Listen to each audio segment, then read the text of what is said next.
Springs High School Baseball is on the air.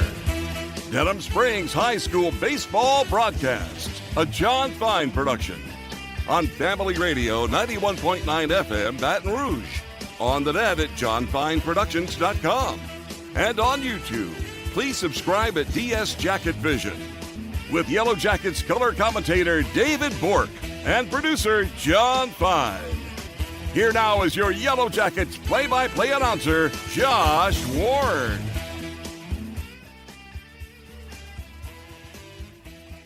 Good evening and welcome to Yellow Jackets Baseball as the Yellow Jackets host the Walker Wildcats here in a District 5-5A matchup on the campus of Denham Springs High School.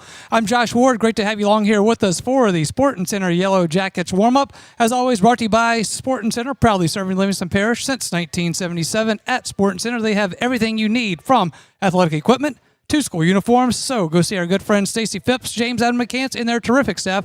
That is at Sporting Center, 205 South Range Avenue in Denham Springs.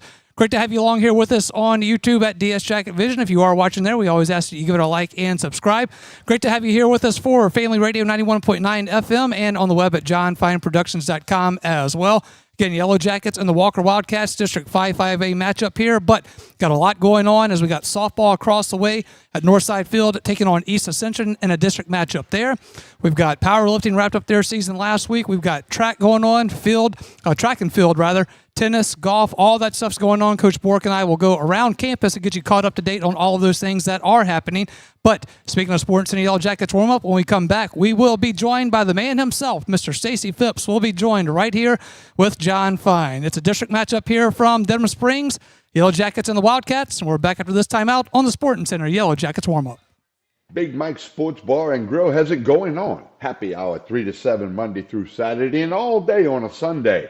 Lunch specials on weekdays, all-you-can-eat boiled shrimp Monday nights, dollar wings on Wednesday nights. Big Mike's can cater any event and book a party of any size in their banquet rooms. Locally owned and operated by Denham Springs graduate Big Mike O'Neill, Big Mike's Sports Bar and Grill, Aspen Square, delivery through DoorDash or Grubhub. Your local sporting goods store is Sporting Center. Sporting Center has all your Denham Springs and surrounding school shirts, caps, clothing, and fan gear. And Sporting Center is more than just athletics, offering services for businesses and organizations. Sporting Center does in-house monogramming, screen printing, laser engraving, and large format printing. They can handle all of your advertising, promotional, and sign shop needs with personal, one-on-one customer service. Serving Livingston Parish for close to 50 years. Sporting Center, 205 South Range Avenue. Sporting Center, more than just a sports store.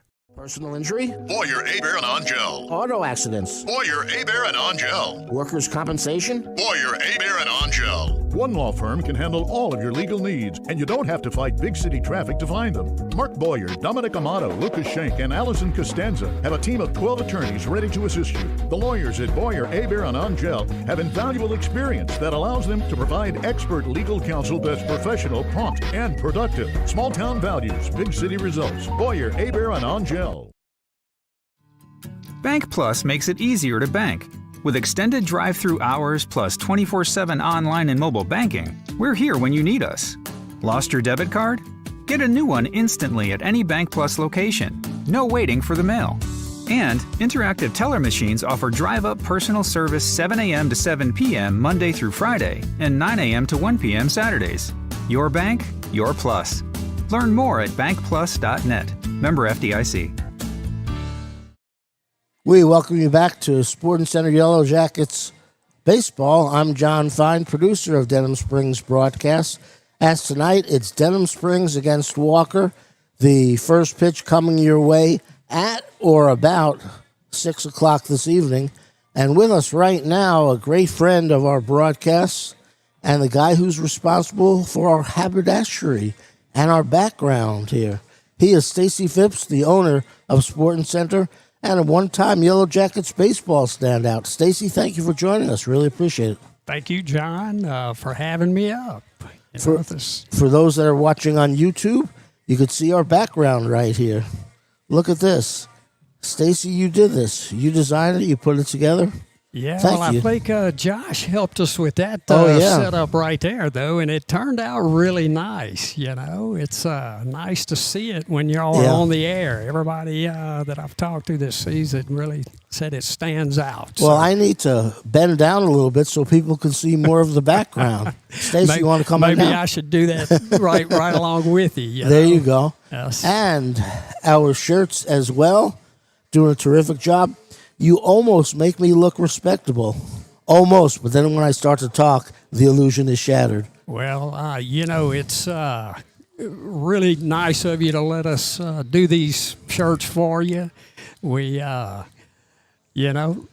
this monogramming that we do and all the screen printing really is what keeps us in business. We're kind of an embellishing store, at this point, and we do a lot of work with that. And anytime anybody sees it, just give us a good plug, And, There you go. yeah. Stacy, when you see this, it's not brand new anymore, but the second-year facility here, do you look back at your playing career and say, wow, what if I had a chance to play on a place like this in such close proximity to Denham Springs High School?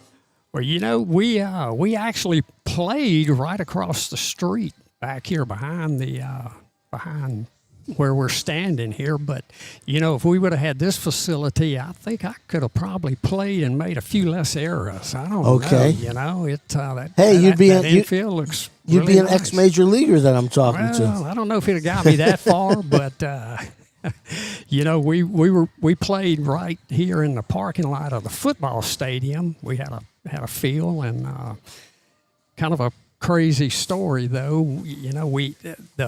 The road had a ditch out here in the outfield, and when anybody hit a ball that went in the ditch, it was a double. If you hit it over the ditch into the road out here, it was called Jackson Street then, and it was a home run. Okay. So it was. We've stepped it up a little bit here in Denham Springs, that's for sure. So, in other words, these rules actually took place while the game's going on? The games were going on. We didn't have an outfield fence. Okay. Right.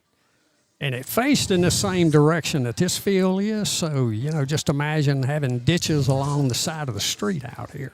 So, like, it wasn't a ground rule double, but a ground rule home run? If you hit it over the ditch into the street, it was a home run. How many In dingers left did field. you have in your career? I had a couple of doubles that rolled into the ditch, but never any home runs. No. So Now, did you actually practice at the facility, or did you go out to North Park to practice? no, North Park wasn't around when we were in high Okay. school. It came the year I graduated. I played American Legion baseball at North Park. And for that 1 was, what, 1981, 1980? No, that was 70. We're down into 76. Okay. Is when they opened it up. And actually, one of my high school teammates is the one who hit the first home run out of the park at North Park. Do you remember his name? His name was Roger May. Roger May, okay. Yeah, sure was. Now, you keep in touch with some of your teammates. Talk about the ones that you may see and talk to, and some of the ex-teammates that maybe you lost touch with. Well, there's probably a lot more that I've lost touch with than I do see. Bill Spear was one of my high school teammates. Went on to be school board president out here in Livingston Parish. Rusty Stringer was our pitcher. He was an all-state, I think, for a couple of years. His junior and senior year, he was all-state. T.C. Clark was also. Mike Cable played. He was a little bit older than I was, but there's still a lot of people around Denham Springs that that I see occasionally. Now, your coach was Bobby Satcher, right? Bobby Satcher. Mm-hmm.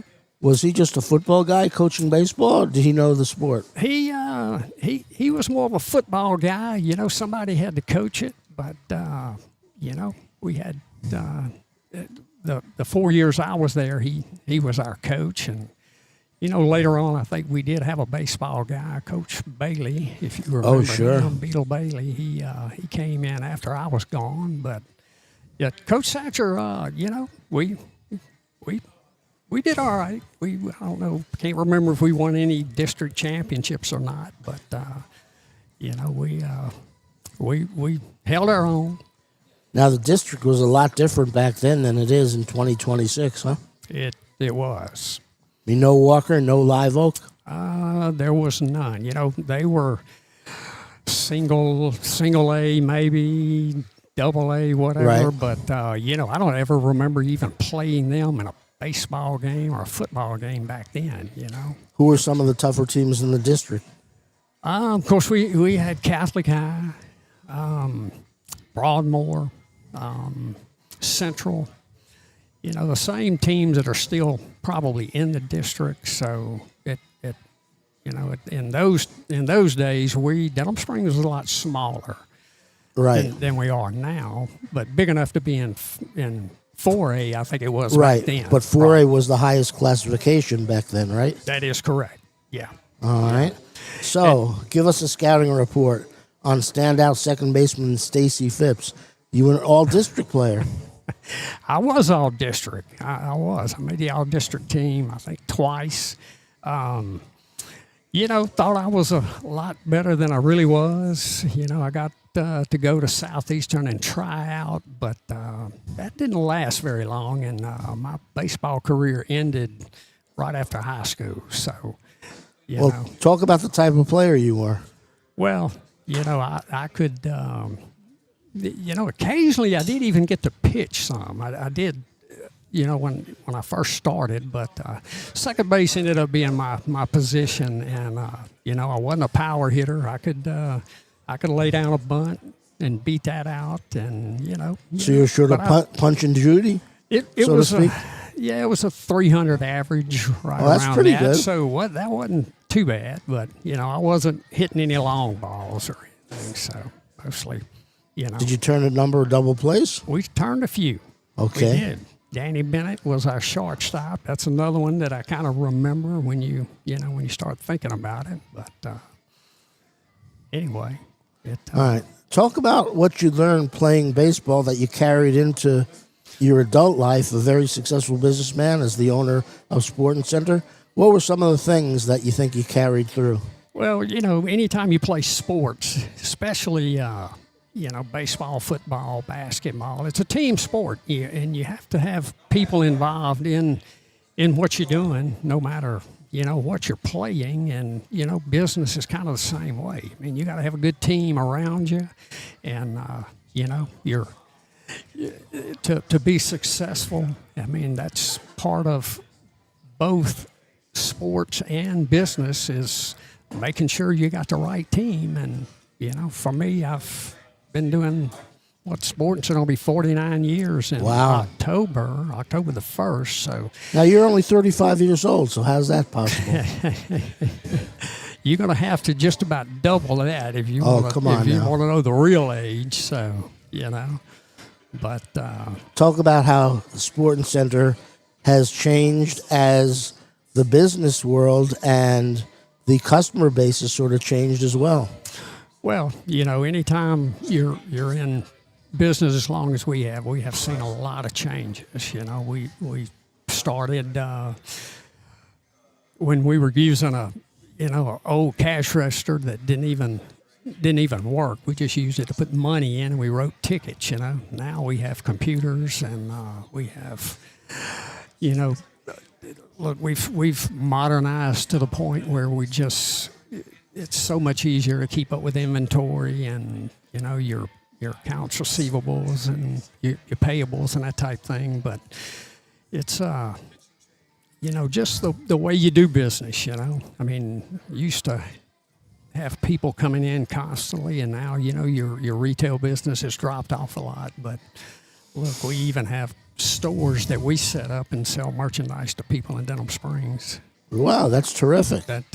So you're a wholesaler to a certain extent? Not a wholesaler. We do Livingston Parish school uniforms, and we have a website that we have set up that people can go on and buy uniforms. And believe it or not, we've shipped some of those to people in Denham Springs. And you're a family affair too, as you have a number of relatives that work there. James Adam McCants doing a terrific job, amongst others. Sure. Got 2 stepdaughters that are really an asset to us. We picked them up from a marriage, and I tell you, it's helped really a lot to have people in the business that I can trust. Employees to be named later, so to speak. You're right. Now, I noticed that when we mentioned James Adams' name, you didn't say that he was an asset to you. So, and I'm just kidding, James Adams, if you're watching or listening. But, Stacy, I want to thank you for everything you do. Really appreciate you. Congratulations on a terrific career at Denham Springs as a second baseman. And thanks for coming home, so to speak, to the new baseball digs. Appreciate you. Thank you, John. He is going on here. Stacy Phipps, owner of Sporting Center, one-time Jacket second baseman. I'm John Fine. It's Denham Springs and Walker. Sporting Center Yellow Jackets Warm continues. It'll be Josh Ward coming your way after this pause on Yellow Jackets Baseball. Denham Springs High School broadcast on Family Radio 91.9 FM, on the net at johnfineproductions.com, and on YouTube at DS Jacket Vision are brought to you in part by Dr. Chip Bankston and Baton Rouge Orthopedic Clinic, You Safe and Lock, Safe Voyage Tattoo, David Azar Shelter Insurance Company, the Law Office of Ivy Graham, 5-Star Printing, Sport Clips, Livingston Parish Sheriff Jason Ard, and Cool Kings Heating and Air. We thank you for your support and patronage of these local businesses. For all your flooring and carpet needs, it's Floor Store Carpet One. At Floor Store Carpet One, they offer prompt, quality personal service. They'll take care of you right away. The Floor Store Carpet One has an extensive product line: wood, carpet, plastic laminate, ceramic tile, natural stone, countertops, and showers. The Floor Store Carpet One also carries luxury vinyl tile, which many customers rave about, serving the community since 1984. The Floor Store Carpet One, 1/2 mile from the Amite River Bridge on Florida in Denham Springs. Big Mike's Sports Bar and Grill has it going on. Happy hour 3 to 7 Monday through Saturday and all day on a Sunday. Lunch specials on weekdays. All you can eat boiled shrimp Monday nights. Dollar wings on Wednesday nights. Big Mike's can cater any event and book a party of any size in their banquet rooms. Locally owned and operated by Denham Springs graduate Big Mike O'Neill, Big Mike's Sports Bar and Grill, Aspen Square, delivery through DoorDash or Grubhub. Your local sporting goods store is Sporting Center. Sporting Center has all your Denham Springs and surrounding school shirts, caps, clothing, and fan gear. And Sporting Center is more than just athletics, offering services for businesses and organizations. Sporting Center does in-house monogramming, screen printing, laser engraving, and large format printing. They can handle all of your advertising, promotional, and sign shop needs with personal, one-on-one customer service. Serving Livingston Parish for close to 50 years. Sporting Center, 205 South Range Avenue. Sporting Center, more than just a sports store. Welcome back in. It is the Sporting Center Yellow Jackets warm-up. It is the Yellow Jackets and the Walker Wildcats, District 5-5A matchup here on the campus of Denham Springs High School. Josh Ward alongside broadcast partner now, Coach David Bourke. Coach, what a busy time of year right now. You know, we're both running. We got we got baseball tonight, softball tomorrow night. You and Darren will have that one against Dutchtown in the makeup game from the rainout we had on last Thursday. Then we'll be back here on Thursday for baseball against a district matchup against the Santa Maria Gators. So busy week. Yellow Jackets softball had a doubleheader last night, so they're going to have, 5 games in 4 days? Yeah, we're getting to the end of the season here. I think baseball ends on Saturday, so softball's got their last game next week, so everything's kind of piling up on top of each other. It's all jammed up right here. Very bright afternoon here on the campus of Denham Springs, and sun's coming right in here. So we get ready for first pitch coming up at 6. So, Coach, we do want to talk about softball. You know, after they had the 2 wins on Monday night, now on Tuesday night here tonight, they are playing East Ascension over at Northside Field. They got started at 5 o'clock, so we'll try to see if we can get a score update for you on that one. But on Monday night, they were a 12-1 winner over Cabrini and a 15-0 win over Marpaw in that doubleheader. So a couple of nice wins right there for Coach Cassell and her squad. Yeah, great 2 wins right there to finish up the season. Got to make a push right here. We have VA tonight, district, and I think we finish up with... so we'll have Dutchtown tomorrow, and that'll be the makeup game. And then it will be, who is it? I had the schedule. Let's see. Santa Maria. Santa Maria, is that right? Yeah, because the last ones are on the road, I think. That's right. Oh, and then Monday, the 13th, is the last home game against French Settlement, a non-district matchup. Which was going to be senior night, but they moved senior night up because of potential weather. That's right. And then Thursday we had weather, and then it's just been kind of an interesting week. I mean, we had such great weather 2 weeks ago. We were talking about how great it was, and then last week it was just a complete hit and miss about every day. And the coaches are handling it real well, scheduling what we need to schedule, and they're just trying to get it in. It's just kind of hectic every night. Yep, and you got to get those district games in. So, again, that's why that makeup game is tomorrow against the Lady Griffins over at Northside Field. That'll be a 5 o'clock first pitch. You and Darren will get the Sports Center Yellow Jackets warm-up going up at 4:30. All right, track and field, they are honoring their seniors tonight as they are over in the West Livingston qualifier, I believe, is where they're at, getting ready for that one. But they're going to honor the seniors tonight. Golf is at Copper Mill tomorrow, and I was thinking about it, Coach. If those golfers need to know every spot to miss on that course, just ask me. I can tell you that. I can tell you where not to be. I can tell you where all the water is on that course. Right. So that'll be going on. Tennis is holding its senior night tomorrow at North Park. So, as you said, everything's just starting to wind down here towards the end of the year, and a lot of things getting very compact. I mean, I know you were running over from the football stadium to get over here. Yes. You and your staff, man, y'all are just everywhere. Even classroom. I mean, we've gotten back from Easter. We're about to start testing. Seniors have a very limited amount of time left, so it's kind of making a race to the end of the semester here. So no doubt. And then let's see, baseball. Current record right now, they are 9-20. They are 3-6 in district, a power rating of 32. Last time out, there was a 5-1 loss to Prairieville. They were able to get that one in. We had them against Prairieville here, and they lost that one 6-3, as we know. Right. They turned around and went to Prairieville, lost that one 5-1.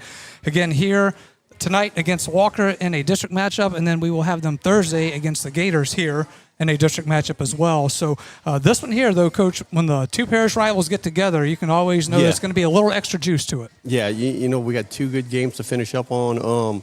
Tell you what, 2 good possible wins there in district. Really highly ranked team. So we'll see what we can do tonight. Like you said, it's against a parish rival, so you can throw everything out the window.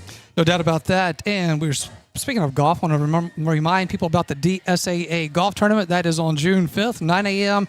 Shotgun start at Carter Plantation. And Coach, you go play in that? I do, and it's a great time, and you see a lot of people. There's a lot of support out there. So yeah, if you get a chance to go play, go. The golf course is beautiful out there. It's way too long for me, but I love it, and you'll see a lot of people out there. So, and how do you usually finish in that? We just finished. That's the goal, just to finish. just get to the finish line.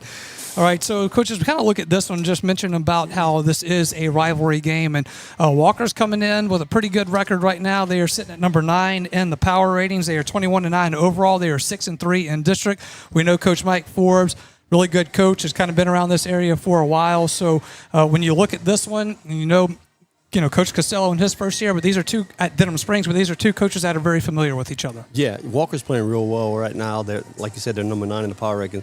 We just need to find some consistency. Hopefully we can do that tonight, and it'll be one heck of a ball game. And that's what you're looking for. You're looking for one hell of a ball game. That means you're there at the end with a chance to win it. Yeah, and so how do you control those emotions of that? Like if you get down in this one, which you hope that doesn't happen, but Bryson Smith, we know, is going to be back on the bump for the Yellow Jackets. We saw him on that last game we had here against Prairieville. So he got off to that rocky start in the second, but then settled in. If he can get a solid start here from the get-go, looks like the Yellow Jackets could be in a good spot because they kind of have some things going here. I know they lost 5-1 in Prairieville, but they hung in there at times with a good Prairieville team. Yeah, and we put people on base. We haven't got that big hit to push across a run here and there. We haven't put 2 hits back-to-back. So the great thing is we are putting people on base. The thing we need to work on some consistency is trying to get that hit, trying to push a run across the plate here. Every inning, we need to take advantage of that. When you were coaching softball here at Denham Springs, what were some of the things that you would try to do, maybe lineup-wise, to try to change things up a little bit, to try to get some rhythm going? The big thing was to try to get somebody on base, and then our big thing we preached about was to move them over. I mean, it's okay if you hit into an out, but make it a productive out. A strikeout is something we can't have when somebody's on base. So if we can get a productive out, that means that runner moves a base over, a wild pitch, something that we don't control, they control, might move us another base over, and then another productive out scores a run, and there you have a run. And if you could do that throughout the game, hopefully you get enough of those runs and you're ahead at the end. Do want to mention the football schedule for the Yellow Jackets came out last week, rather. But always good to have that and kind of start looking ahead to footballs that will be here before we know it. Coach, as you know, they will be scrimmaging at home against Zachary. That's been a thing they've been doing for the last few years with the Broncos, and a good warm-up to kind of get things going for the Yellow Jackets. And, of course, the Jamboree with Walker is another thing that's been an annual tradition. This year it will be Jamboree at Walker, and in return Walker comes to us in Week 10. But it gets started with the Albany Hornets, a parish team coming in to Yellow Jacket Stadium. That will be on September 4th to get the season going. Yeah, definitely. You know, we start spring here in about another 3 weeks, I think it is, and we'll go 10 straight days, and then we'll end up going to Chalmette for a spring game. Yeah, Chalmette May 8th. You have fun with that. Yeah, we'll be all the way down there. Hopefully we can bring back some shrimp or something. That's right.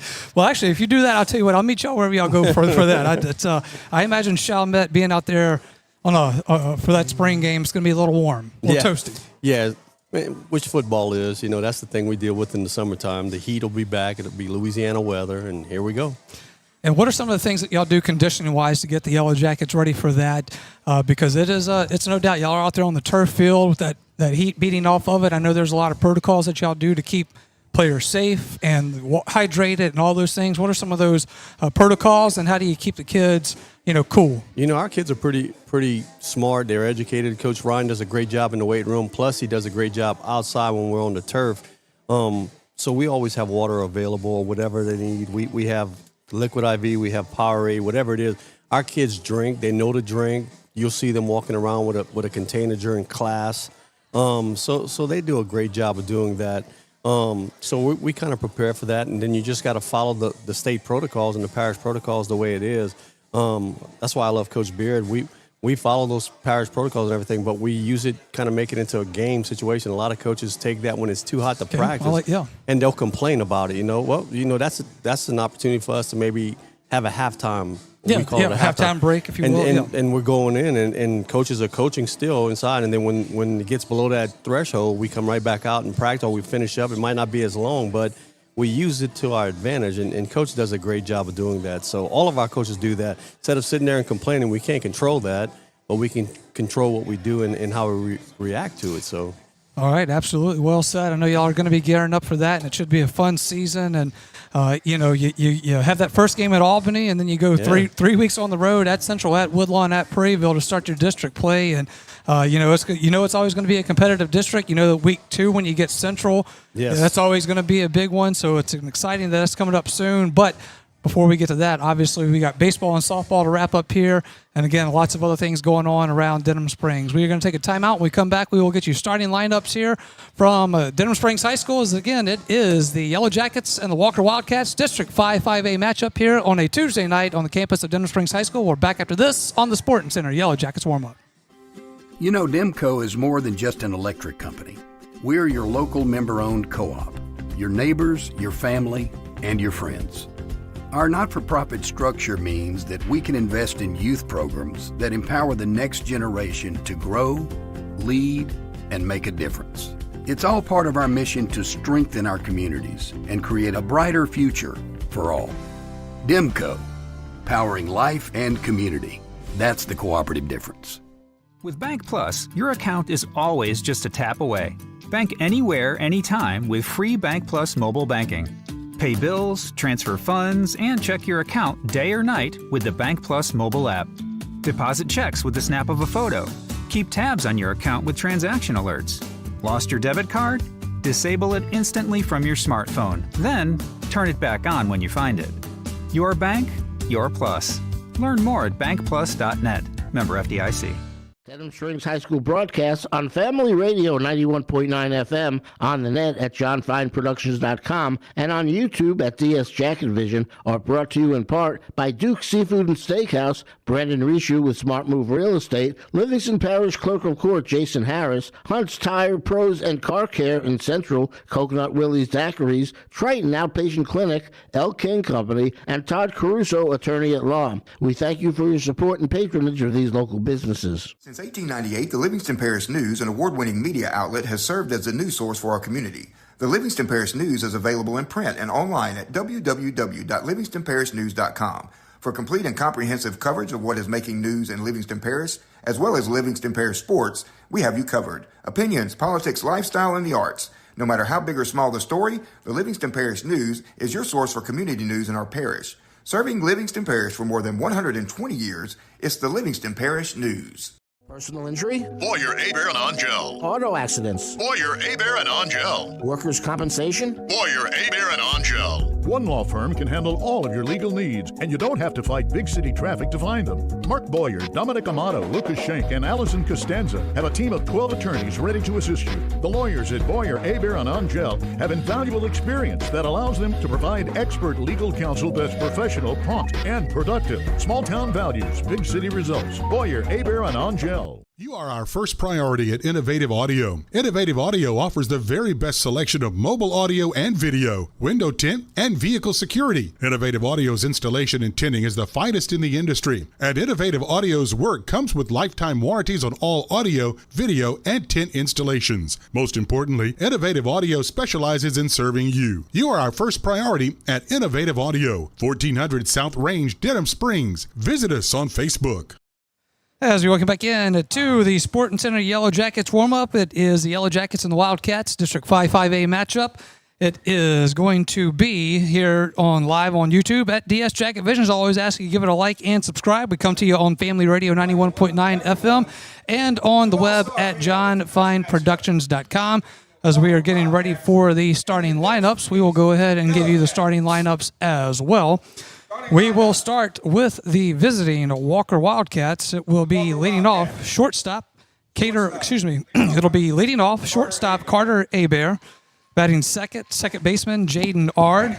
In the 3 spot, it will be center fielder Braylon Montgomery. Catcher, batting cleanup Jake Rappold. Batting in the 5 spot, third baseman Arlen Oliver. Batting 6, it will be designated hitter Brody Singleton. In the 7 hole, it is first baseman Robert Adair. In right field and batting 8th is Owen Johnson. And in left field and batting 9th is Braylon Kent. And the pitcher on the bump tonight for the Walker Wildcats will be Ethan Coombs. Now, for the Yellow Jackets, your batting lineup and starting lineup will look like this. And the leadoff will be third baseman Eli Parton. Batting second, center fielder Blaise Bergeron. In left field, batting third, Parker Stanley. Cleanup is first baseman Tanner Shillette. The catcher, Devin Reese, batting in the 5 spot. Right fielder Jaden Watts, batting 6. Designated hitter Robert Stroud in the 7 hole. It is shortstop Joseph Bernard in the 8 hole, and at the 9 spot will be second baseman Cole McPherson. And pitcher for the Yellow Jackets tonight will be Bryson Smith, who we saw the other night against Prairieville, as mentioned, Coach. So see what kind of start Bryson can get off here tonight, see if he can get the Yellow Jackets ahead in the counts. Yeah, definitely. You know, Bryson does that normally. He gets ahead in the count. So he did that last time. He just had that one bad inning. So I expect Bryson to throw well tonight and see if we can get him some run support. Absolutely. And, you know, as you see the lineup, very similar to what we saw against Prairieville. The difference is here, Luke Wilson not in the designated hitter spot. Robert Stroud, who we talked about so much in that game against Prairieville, he came in as a pinch hitter. And really, his patience at the plate, which we talked about, and that has earned him a spot as the designated hitter here tonight against the Wildcats. So good job for him. But, you know, we talked about always trying to push those buttons, and coaches, or especially baseball coaches, are some funny animals, man. They're always trying to, well, if I move this guy here. But like you said, it's all about trying to get a runner on base, move him over, push some runs across. It's kind of the name of the game. Well, you know, and you go off of practice, too. You see somebody hitting in the cages, and it seems like they're swinging it a little better. They got a little pop on the bat, and they're seeing things a little better.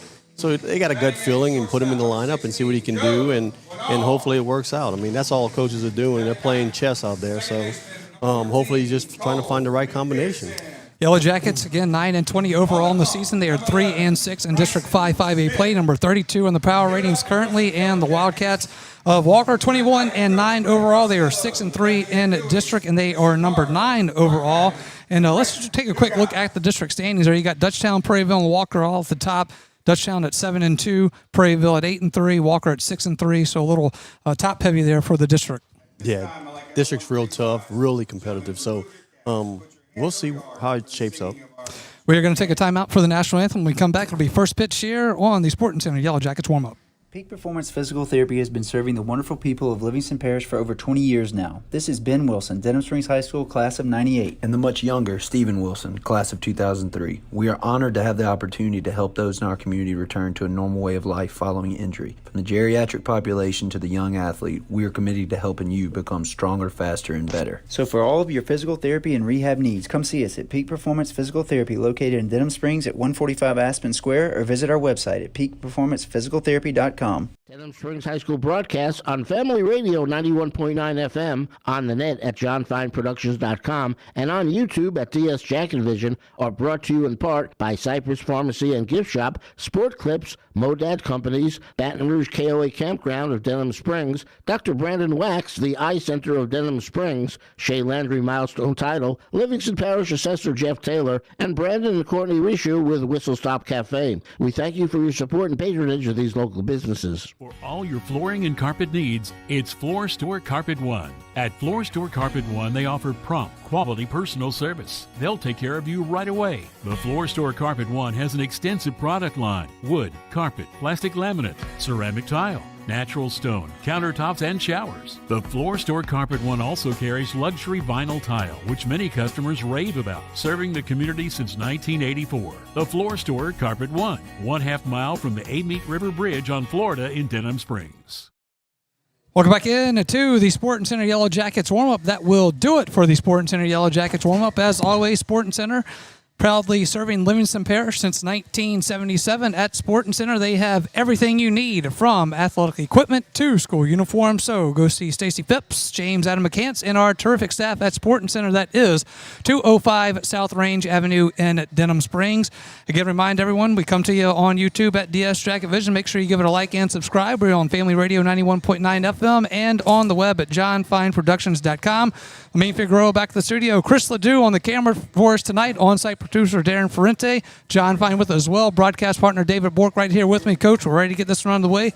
As always, go Jackets. Go Jackets, yeah. See if we can put something on the board here and walk away with a win.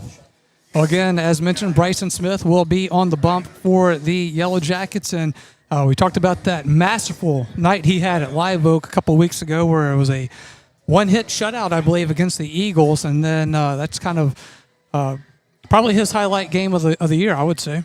Yeah, Bryson's been our most consistent, I think, throwing strikes. Even when he gets in trouble, he has a short memory. He comes back and he'll attack the next hitter. So he's given us a chance. We've got to get him some runs, especially with a team like Walker, a great team like Walker.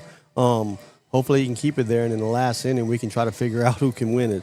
Absolutely. And actually, didn't you say that he's kind of the same way on the football field, just kind of a, cool, calm, doesn't get too excited, just always has a short memory, which is what you need sometimes. He is. He works hard. He works hard in the weight room. He'll work hard at practice, and that's a good thing to have. And he leads by example instead of by voicing it. So. All right, it will be Carter Hebert, shortstop, leading off for the Wildcats as he gets ready to get this one underway. Great to have you all on here with us on a beautiful Tuesday evening. Got all the nasty weather cleared out of here after last week. Yeah, and we are ready to go. Week. It was not a fun week. Smith will wind up. First pitch of the game on the way. It is going to be down the middle for strike one. It's a nice off-speed pitch right down the plate.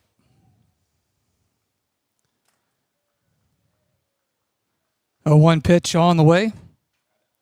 On the corner for strike two, ahead in the count. Yeah, Bryson going to work early. He works fast up there, so.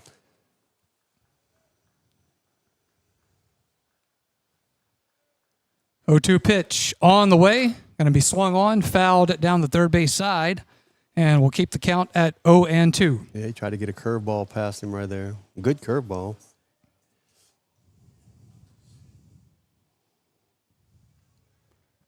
Oh and 2. Smith will look in. Delivers it. Swung on and missed for a strike. Strike three. Gets him swinging, rather. And that is 1K for Bryson Smith. Yeah, Bryson comes one back. batter, one strikeout. Bryson comes back with the curveball right there, right down the middle of the plate. Hitter just couldn't time it up. Brings up second baseman Jaden Ard to the plate with 1 out and nobody on.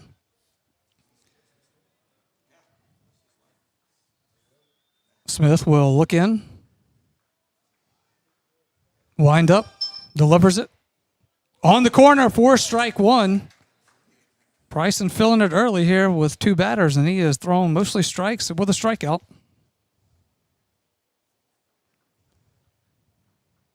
0-1 pitch on the way. Going to be hit right over the second baseman's head.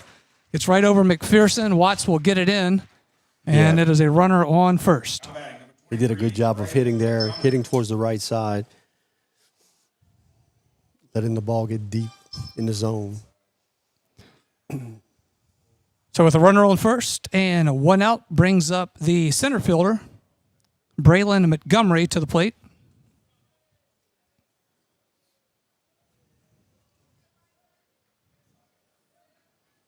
Smith will look over at the runner.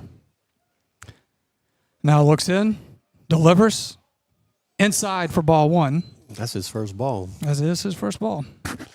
Bryson needs to pitch him careful. He might be the most dangerous guy in the lineup for Walker.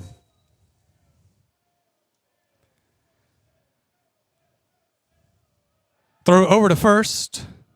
Gets Ard back in time. Count remains at 1 ball, no strikes.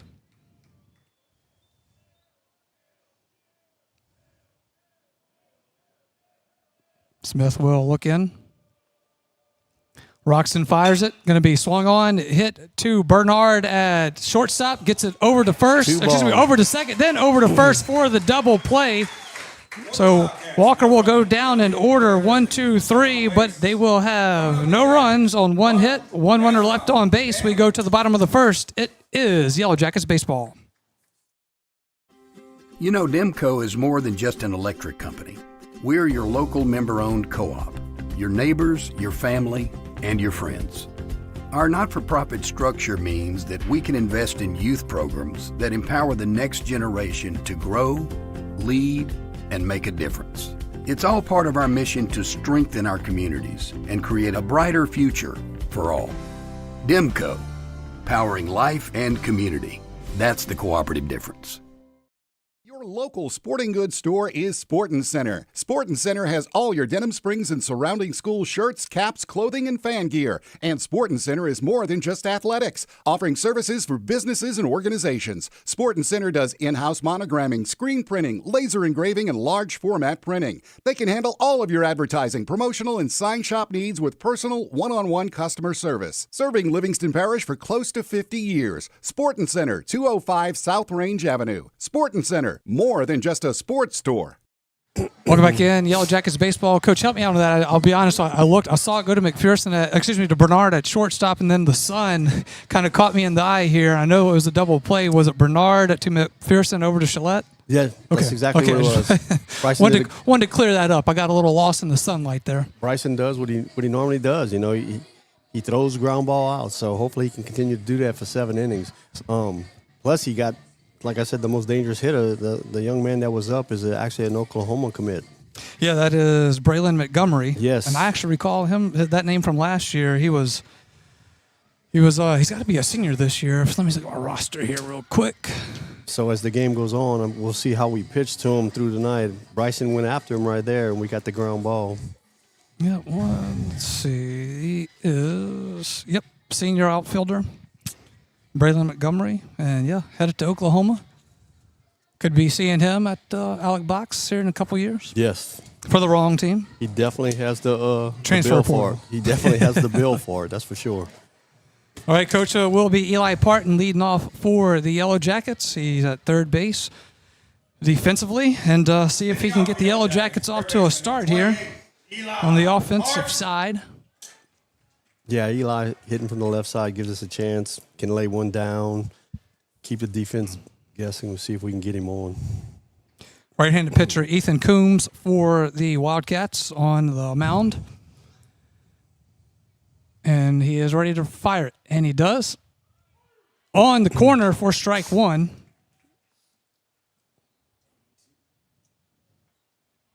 Talk about how Parton really crowds that plate. Yes, he does. He gets right on top of it. 0-1 pitch on the way. Going to be low for a ball. He forces pitchers to throw outside. If they want to come in, then they take the chance of putting him on. 1 ball, 1 strike. Pitch on the way, swung on, going to be hit to the shortstop, and he bobbles it, picks it up, throws it over, and he is going to be safe as the shortstop, Bear, couldn't get it over to Adair in time as he bobbled a little bit. Yeah, he did a heck of a job picking it up and throwing it where it becomes a bang-bang play, but Eli just runs real well from that side of the plate. They will mark that an error on Bear. Rightfully so, I believe. Brings up center fielder Blaze Bergeron to the plate, and another left-handed batter. Nobody out. Leadoff man on first for the Yellow Jackets.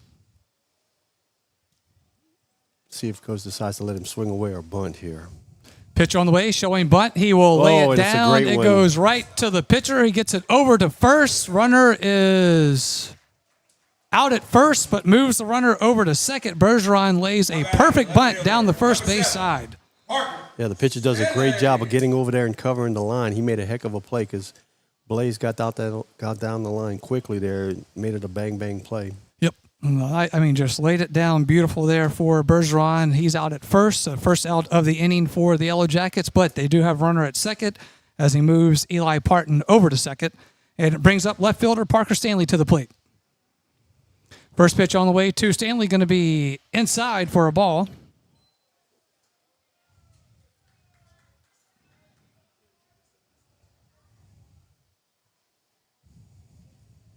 One ball, no strikes, 1 out. Runner on second for the Yellow Jackets here in the bottom of the first.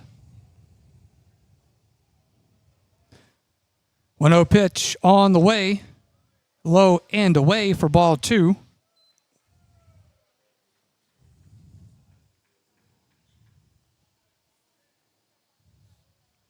It'll be 2 balls, no strikes. Ethan Coombs works a little bit slower than Bryson yes. for sure. 2-0 pitch on the way, swung on and a miss for strike 1. It looks like he took something off of that one. Yeah, it looked a little off speed. Got him chasing that one. A little out in front of it, rather. Yeah, I think Ethan works slower. He gets his signals from the dugout, so takes a little time before he steps on the rubber. He gets the signal, checks at second, gets the signal from second, then he gets on the rubber. Will look to second, does not throw it, but will reset.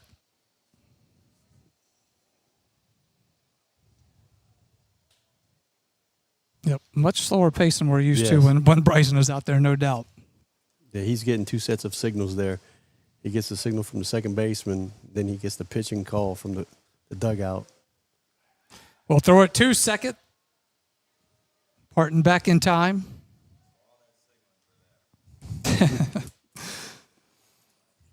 Coming up here in the box was all that signaling for that. Yes, it was. It does slow the game down a lot. Instead of getting it traditionally from the catcher, so the catcher and the pitcher get it exactly from the dugout, and they both look at their wristbands. 2 balls and a strike now for Stanley. Pitch on the way. That is going to be on the corner, outside corner for strike 2. It's a pretty good curveball right there. I thought it was low, but now he's got a battle. He's got 2 strikes on him. He's got to put this ball in play. We got to get the runner over to third. 2 balls, 2 strikes, 1 out. Runner on second for the Yellow Jackets. Coombs will look in, looks to runner at second, will deliver, swung on. That's going to be hit into right field. That's got a chance of Johnson is chasing it and is going to be into foul territory. Count will remain at 2-2. But a nice cut right there by Parker Stanley.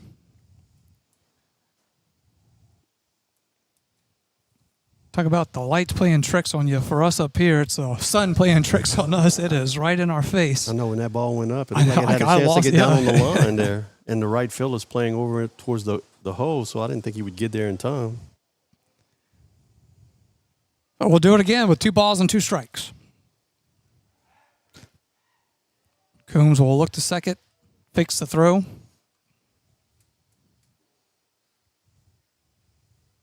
And we'll do it again.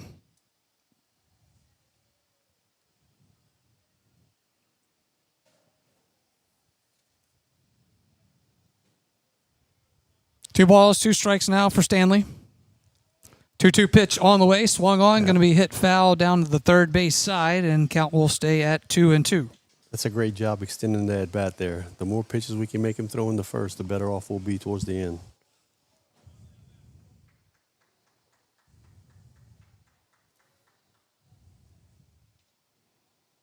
It'll be a 2-2 count for the left fielder, Parker Stanley. Pitch on the way. He is going to swung on, hits it right into center field, down for a base hit. Runner will stop at third. Parton at third. It is Stanley at first with a hit. And Yellow Jackets with one out have something going here in the bottom of the first. That's a great job of hitting by Stanley, staying through the ball right back up the middle. Didn't try to do too much with it.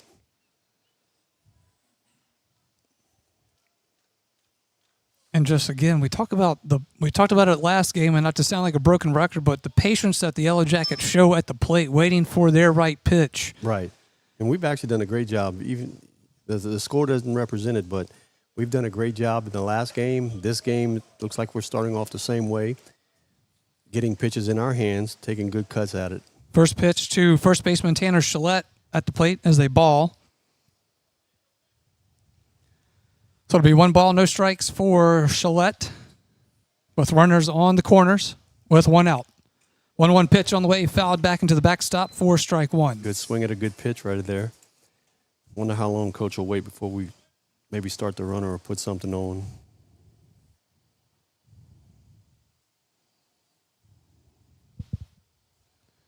One ball, 1 strike now for Gillette. As Coombs will look in.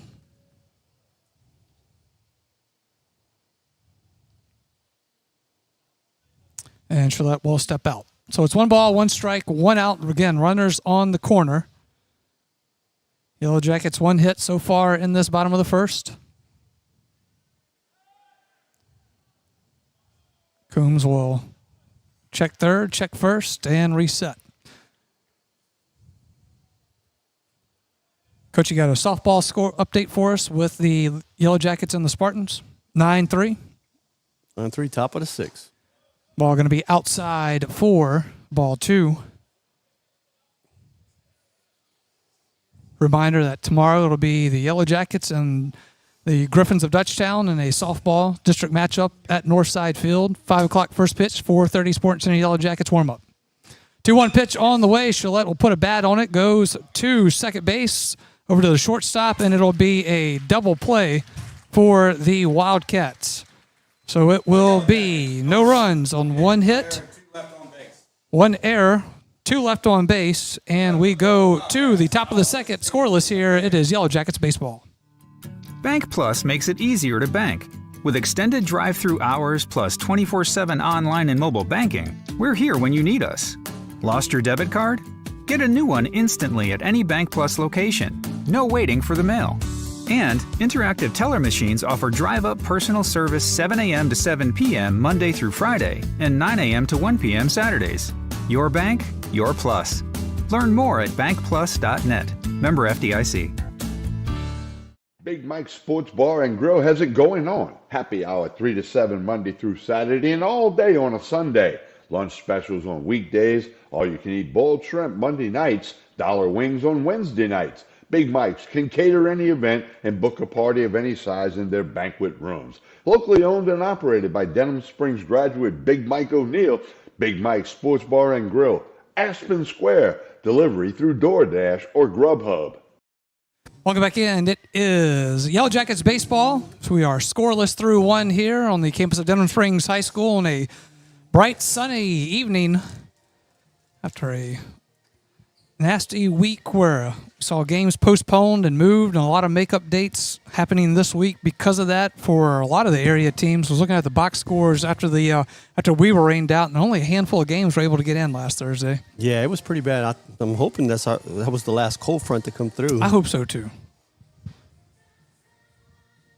All right, so it was 1-2-3 for the Wildcats back in the top of the first, so they will lead off with the 4-spot hitter, Jake Rephold, catcher for the Wildcats, leading this top of the second inning off. Nice start for both teams. Both teams get some guys in scoring position, and then a couple of double plays into each.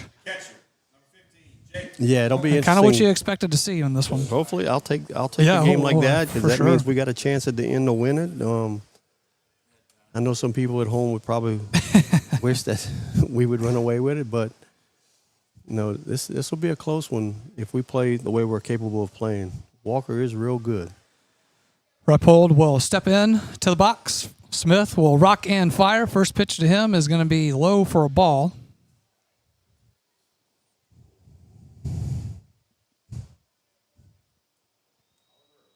And Smith is ready to go. 1-0 pitch on the way. On the corner for strike one. Tell you, when Bryson starts hitting those corners, he's dangerous. I just love his tempo. Pitch, one step back on the rubber, ready to go. 1-1 pitch on the way. Little off-speed pitch in there, hit in to right field. Watts trying to track it down, and he does for out number one. Watts continues some magic in right field for the Yellow Jackets. Man, he had to come a long way for that. We lost it in the sun up here. It looked like it was going to continue to carry into the batting cages over there, but he made that catch right off the fence right there. Brings up third baseman Arlen Olivier for the Wildcats. With one out and nobody on. Smith, first pitch to him, delivered on the inside corner for strike one.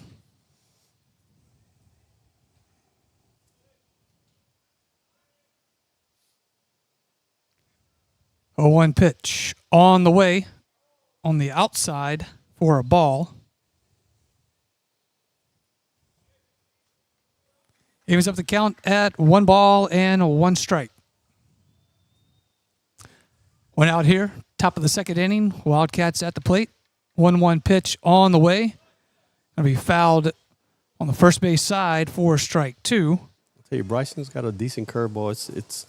It's not a knockout curveball, but it's a curveball that gets me over, and he does a great job throwing it from corner to corner and keeping hitters off balance. 1-2 pitch delivered, hit into right field. Watts going for it again, tracking it, and it will be in foul territory. Watts having to put some work in out there in right field so far. He's got some pretty nice wheels on him, too. He can cover some ground. The last 2 plays, he must have run a half a mile. Looks like he's playing out there in right center, so he's come a long way to almost get that one, and he came a long way to get that first one. Coach Costello talked about him after the game last week, about how he kind of earned his spot here with some injuries that were going on, and then he came in and did what he had to do to stay in the lineup. 1-2 pitch on the way. Outside corner for a ball. Evens the count at 2 balls and 2 strikes. 1 out, nobody on. 2-2 pitch on the way. That one's going to be well outside for ball 3. Bryson tried to throw a curveball on the outside corner there, and it ran off further than he thought. Full count now for Olivier. Smith will fire it. Going to be hit right back to the pitcher, and will get through. So we'll go into center field for a base hit for Olivier. And a runner on first with 1 out. Let's see if Bryson can do what he did in the first inning, get us a 2-ball.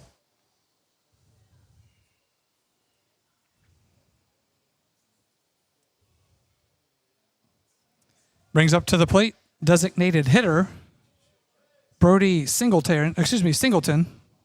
Designated hitter Brody Singleton at the plate now. Bats from the left side. 1 out, runner on first. Pitch on the way.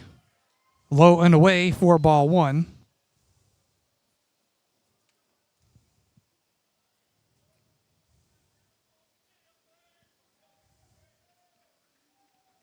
One ball, no strikes. Smith will fire it. Going to be hit through the infield for a base hit. And it will be runners on first and second now with 1 out for the Wildcats. Yep. Ground ball right through the first, second base hole right there. Bryson's doing a good job of keeping that ball down. See if we can get a ball hit to us where we can turn something. Brings to the plate first baseman Robert Adair for the Wildcats, right-handed batter.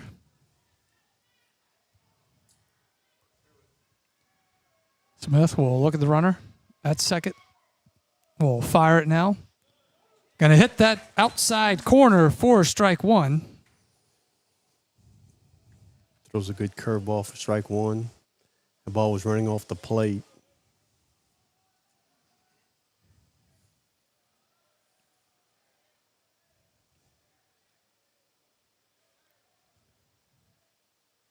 Bryson will deliver the 0-1. Going for the outside corner again, but that is going to be off the mark for a ball.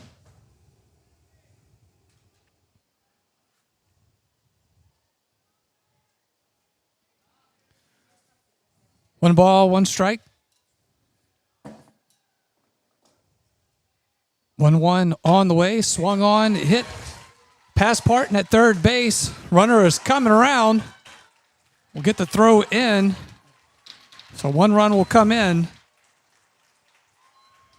Parton just unable to get it there at third. Stanley will get it in from left field. Another ground ball right through the infield. So Olivier will score.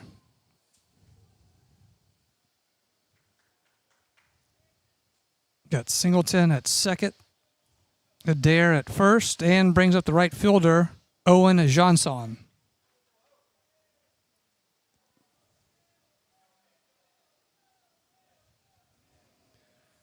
Pitch on the way to Johnson, and it is going to be outside for ball one.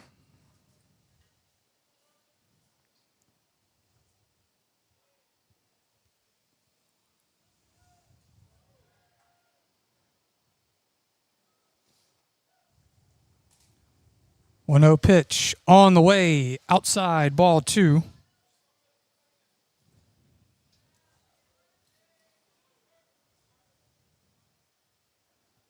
2-0 count now as Johnson is ahead. Runners on second and first. One out, one run in.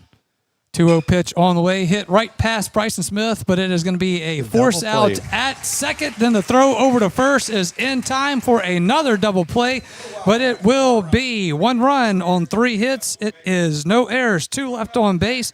And we go to the bottom of the second. It is Walker 1 at Denham Springs 0. Back after this on Yellow Jackets Baseball. Personal injury? Boyer, Aber, and Angel. Auto accidents? Boyer, Aber, and Angel. Workers' compensation? Boyer, Aber, and Angel. One law firm can handle all of your legal needs, and you don't have to fight big city traffic to find them. Mark Boyer, Dominic Amato, Lucas Schenk, and Allison Costanza have a team of 12 attorneys ready to assist you. The lawyers at Boyer, Aber, and Angel have invaluable experience that allows them to provide expert legal counsel that's professional, prompt, and productive. Small town values, big city results. Boyer, Aber, and Angel.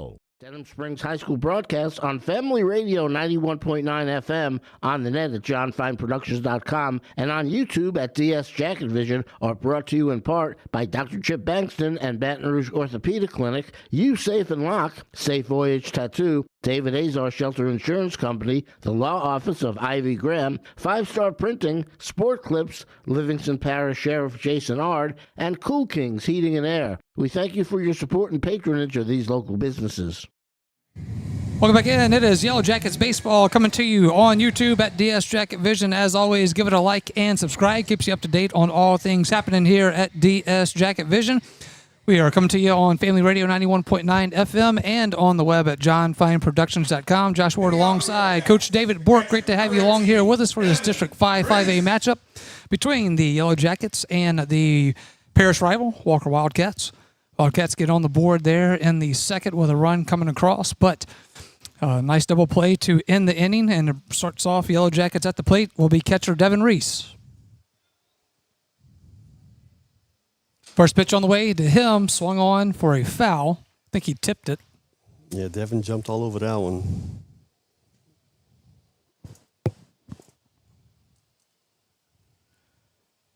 It is, again, Ethan Coombs on the mound for the Wildcats, and As you'll see there, if you're watching at DS Jacket Vision, it's going to be a slower pace, no doubt. 0-1 pitch on the way. Swung, a little lazy infield ball to first. Going to be an error as Coombs unable to handle it and get it over to first to Adair. And it will be a runner on first for the Yellow Jackets. See how they score that one. They're going to score that a hit, not an error. Yeah, I would call that a hit also. I mean, it was a ball hitting no man's land right there. The pitcher made a great play on it. Bad throw, but I think the runner would have beat it out. Simon Davis will come in to pinch run for catcher Devin Reese. So we have a runner on first.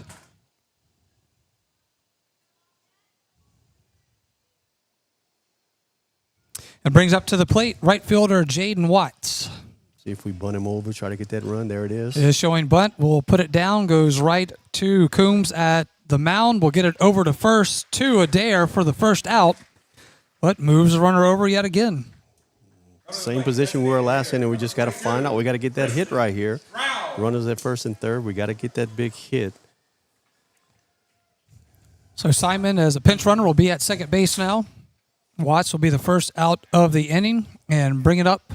Designated hitter in the 7 spot, it is Robert Stroud.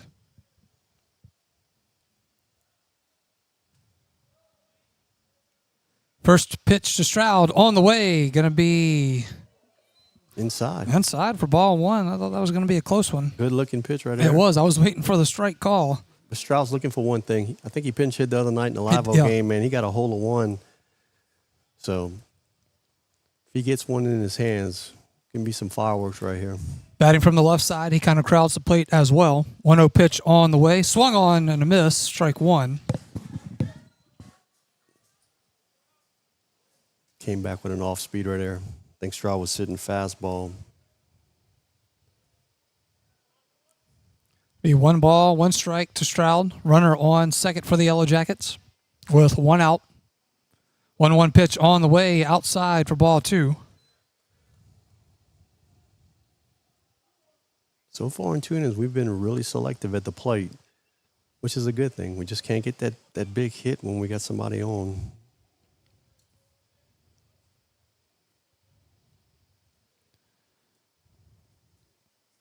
Two-one pitch on the way to Stroud. Swung on. He is going to get it through the infield as it will go into right field. Runner will be coming around to home plate. It is going to be a play at the plate, and he is tagged out. Simon tried to go from second to third to score. He is tagged out at the plate for out number 2. Leaves Stroud at first base. Number 16, Joe Bernard. Stroud with a hit. Gets it right through. Right past the second baseman. But Simon will be tagged out at the plate for out number 2. Going to be strike 1 now for the shortstop, Joseph Bernard.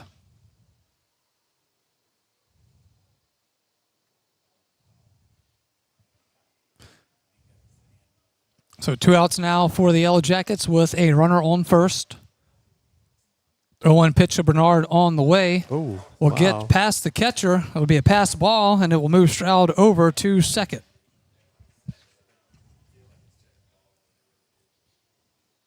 But it will be a strike for Bernard.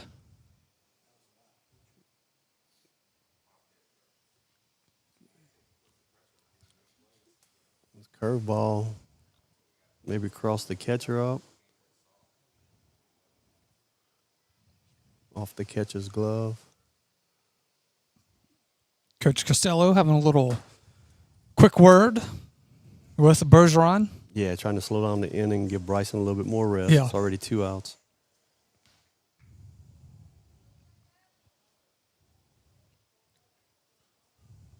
And now we will have a conference between Rappold and Coombs.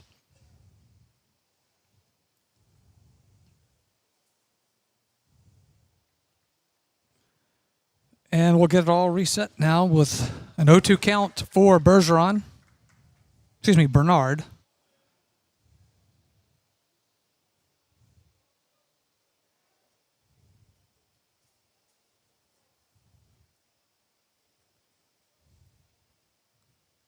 0-2 pitch on the way outside for ball one.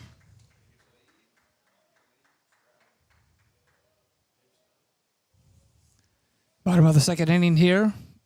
Wildcats leading by 1. Yellow Jackets with a runner on second with 2 outs.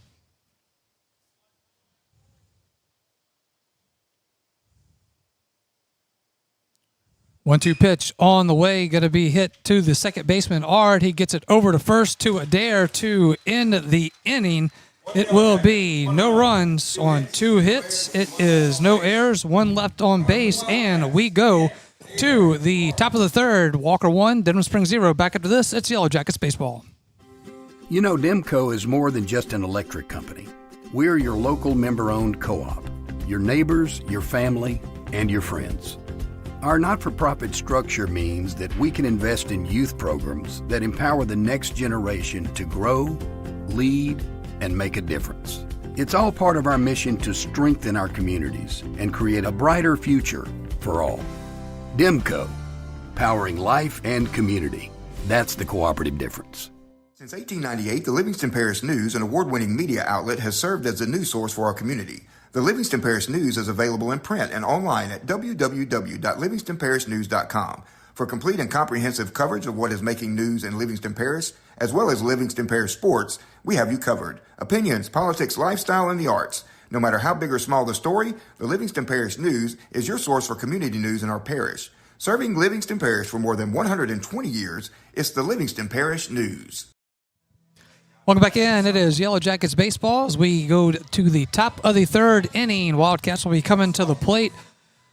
But Coach Bourke, been a pretty interesting game here so far. You give up the 1 run in the second. As we recall, when we were here last time against Prairieville, that crooked number in the second kind of really hurt the Yellow Jackets, and Yellow Jackets get out of trouble there in the top of the second. So now they go to the third, only down a run, and Bryson, if he can start finding that rhythm again here, can have the Yellow Jackets, both teams are putting the bat on the ball. Both teams are getting in scoring position, and Wildcats able to get 1 across, and Yellow Jackets, with the tag out there at the plate, was trying to even this thing up. Yeah, it's pretty much the same thing. They've come away with the big hit. We haven't got that hit yet, so I like our approach at the plate. We're very selective, very aggressive when it gets into our hands, and hopefully we'll get that opportunity again with runners on base. Left fielder Braylon Kent will lead off this inning for the Wildcats. First pitch to him was a ball, so 1-0 pitch on the way now, and it is going to be in there for strike 1. Evens the count up at 1 ball and 1 strike.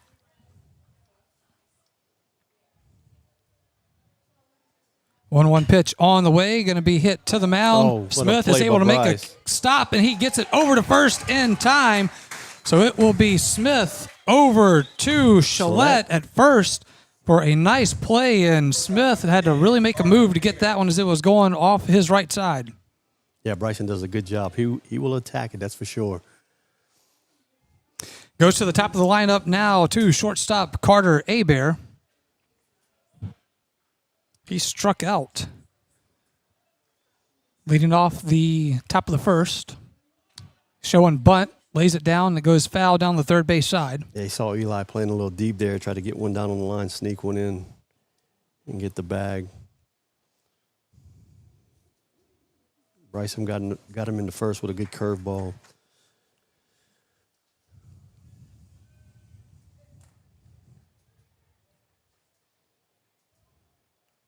Oh, 1 pitch. Smith will wind up.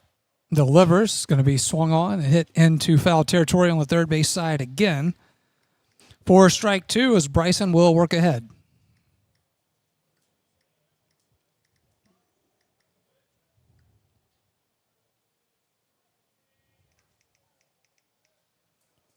Oh, 2 pitch on the way, swung on, hit foul, third base side again.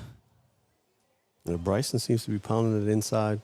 See if he throws a curveball away. See if he gets him chasing.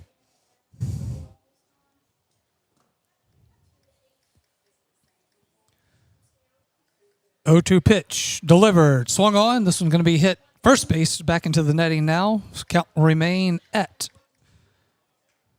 no balls, 2 strikes.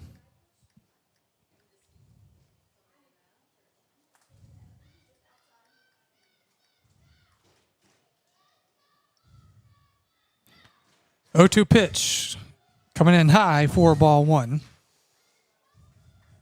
Not a bad choice, just a little bit outside the zone, trying to get a 5-ball, we call it. High fastball, see if we get him chasing. 1-2 pitch inside and high for ball two. Comes back with a curveball. Bryson's still ahead right here, 2-2 count. Still has a choice. 2 balls, 2 strikes, 1 out.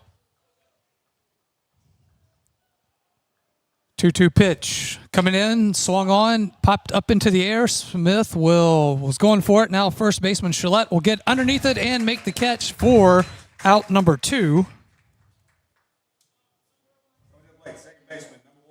Like Smith wanted that one. Yeah. He did the right thing, backed off. Aggressive. Let Gillette come in and make the catch. And that's what you want. You want one of your infielders to call off the pitcher, and make that play. But Bryson's also a third baseman, so him being on the mound, he'll try to make every play also. It will be second baseman Jaden Ard up to the plate now for the Wildcats. First pitch to him going to be outside for ball one. Back in the first inning, he was the victim of the double play as he was tagged out at second. 1-0 pitch on the way to him. He's going to hit this one into center field, and it is going to get over Bergeron. He will have to chase it to the fence. Rounding second and going to third is Ard. Throw to third, and Ard is in there with a triple. He put a bat on that one, and it got past Bergeron and hit the wall. Yeah, Blaze did a great job of running that one down, just out of reach. So close.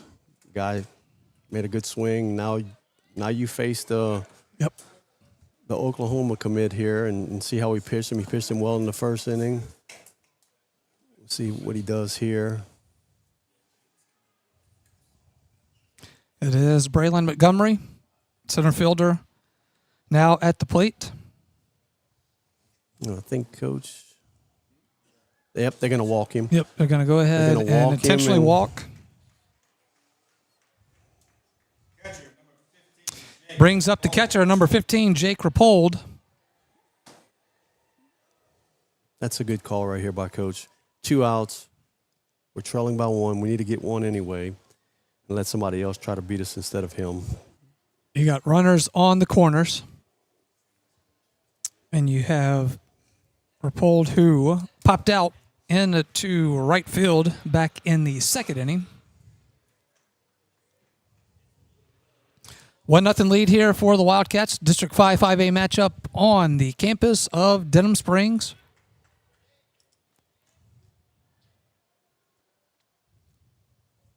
It is 2 outs for the Wildcats.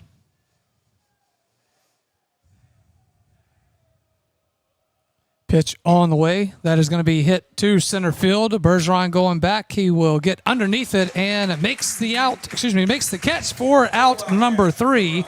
So it will be no runs on 1 hit, no errors, 2 are left on base, and we will go to the bottom of the third. Yellow Jackets up to the plate after this on Yellow Jackets Baseball. Your local sporting goods store is Sportin' Center. Sportin' Center has all your Denham Springs and surrounding school shirts, caps, clothing, and fan gear. And Sportin' Center is more than just athletics, offering services for businesses and organizations. Sportin' Center does in-house monogramming, screen printing, laser engraving, and large format printing. They can handle all of your advertising, promotional, and sign shop needs with personal, one-on-one customer service. Serving Livingston Parish for close to 50 years. Sportin' Center, 205 South Range Avenue. Sportin' Center, more than just a sports store. With Bank Plus, your account is always just a tap away. Bank anywhere, anytime with free Bank Plus mobile banking. Pay bills, transfer funds, and check your account day or night with the Bank Plus mobile app. Deposit checks with the snap of a photo. Keep tabs on your account with transaction alerts. Lost your debit card? Disable it instantly from your smartphone. Then, turn it back on when you find it. Your bank, your plus. Learn more at bankplus.net. Member FDIC. Welcome back in. Yellow Jackets baseball as we head to the bottom of the third. This is a tight one here so far. Wildcats leading at 1-0, and this is exactly what you would expect in a district matchup between these two schools. Yes, and this is where we got to keep it at. Hopefully we can put some pressure on them, score some runs. Coach did a great job walking the big guy. Then 1 pitch, 1 out. Bryson does his job, throws a pitch, ball hit right straight to Blaze out there, and the inning's over. Leading off for the Yellow Jackets in this bottom of the third will be second baseman Cole McPherson. Batting from the left side, again, it is Ethan Coombs on the mound for the Wildcats.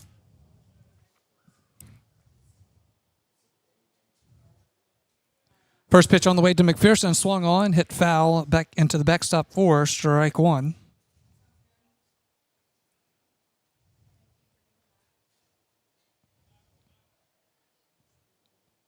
Playing a little... Didn't like that ball, I guess. Mm. Usually you like a ball that's kind of yeah, stuffed. it's You get a little bit more movement on it. That's right.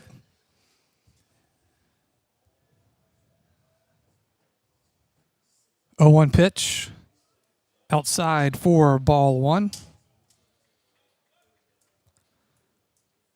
It'll be 1 ball, 1 strike now for McPherson. His first time up to the plate tonight.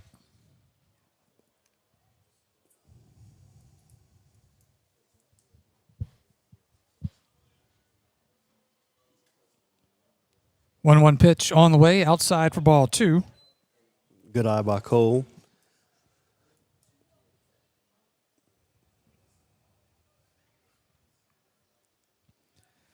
Be 2 balls and a strike now for McPherson.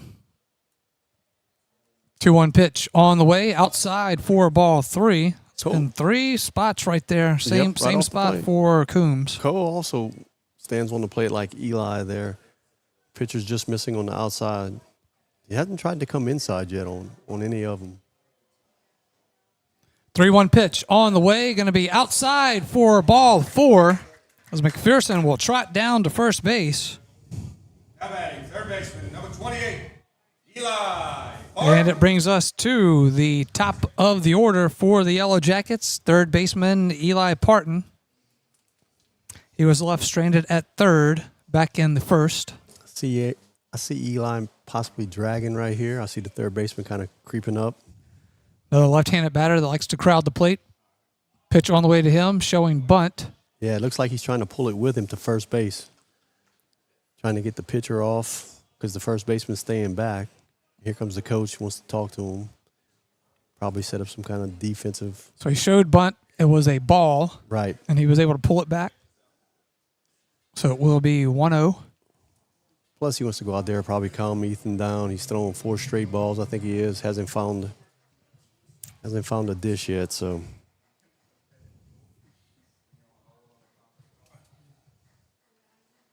Yellow Jackets 3-6 in district play against the 6-3 record of the Walker Wildcats. But anytime it's a rivalry, whether it's Walker or Live Oak against the Yellow Jackets, you're always going to get both teams' best shot. Got a little math done here by my man Darren Ferrente next to me. 14 seconds typically in between pitches for Coombs. well, and we don't have anybody on base, so when we get somebody on second, you'll see the second baseman. So they'll get 2 sets of signals. It'll actually be longer than that. So it's just what they do. They kind of set the pick play. Second baseman will give when somebody gets on second, he'll give signals, and then the coach will give the pitch signal. A 1-0 pitch on the way. He shows bunt, puts it down the first base side. Is going to be to the pitcher, rather. So Coombs will get it and get it over to first for out number 1. He was trying to drag it down that first base side, and the pitcher's Coombs able to get it as he gets it over to Adair for out number 1. Now we'll see here. The shortstop will probably give signal. It'll probably slow down a little bit more and see what they want to do.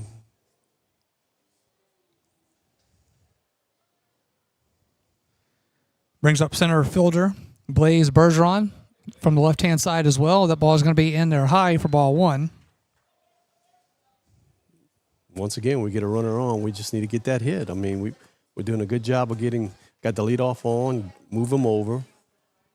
Yep, McPherson now at second with the 1 out.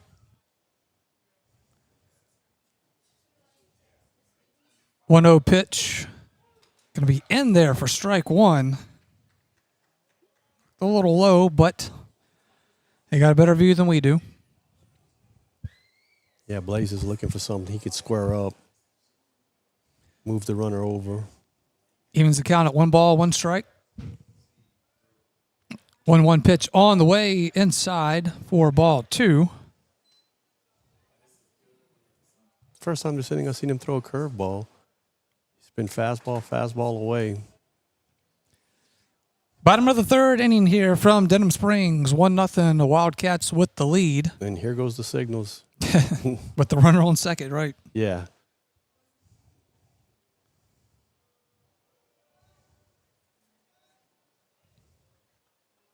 Checks the runner at second. Now will deliver.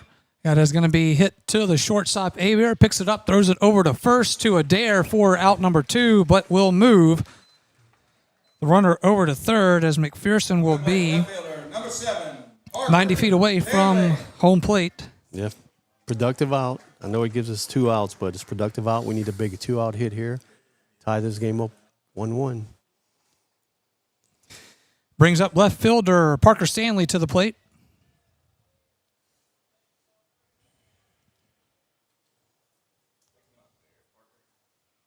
He did have a base hit back in the first. First pitch on the way to him. He is going to hit this one into the outfield, but the left fielder, Kent, is able to come in and make the catch to end the inning. What a catch right there. Kent had to come up and get that one, so it will be no runs.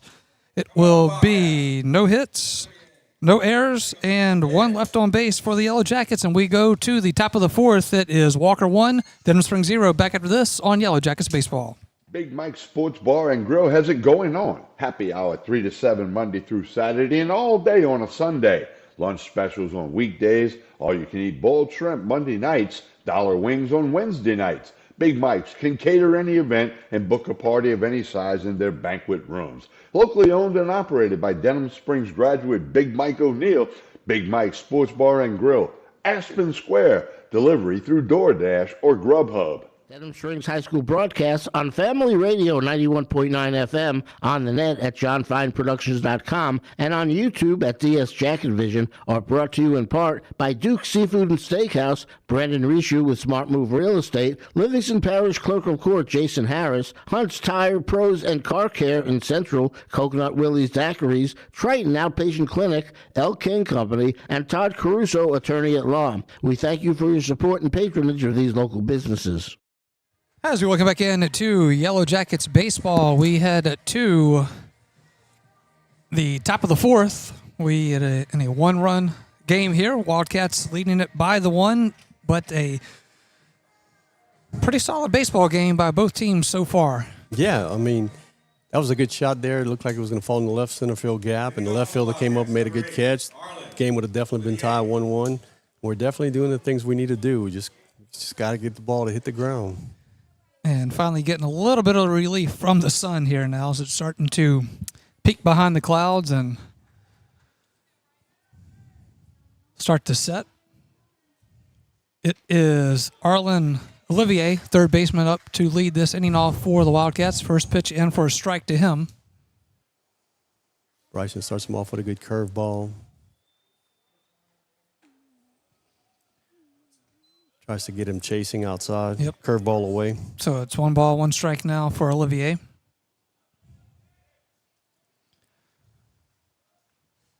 One pitch. Smith will rock and fire. It is in there for a. Thought that was a strike. That was a nice curveball. I guess it was low. Had to be because it was coming in, looking good.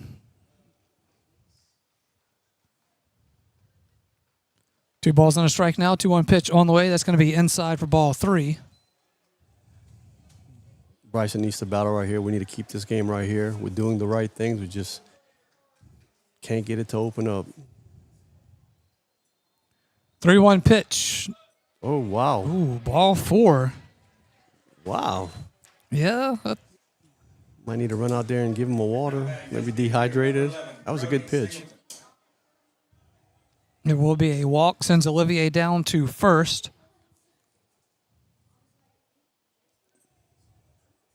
That's the thing. Bryson has thrown some good pitches that at bat. He hadn't missed by much. Brings up designated hitter Brody Singleton. Throw over to first. Gets Olivier back in time. Let's see if Walker wants to bunt right here because we are playing real deep on the left side of the infield. If he lays it down, Bryson would have to be the guy to get it. Throw over to first. Olivier dives back to the bag. We're definitely playing him to pull. Everybody's shaded to the right. Even Eli, he's way off third base, almost in that third short hole right there.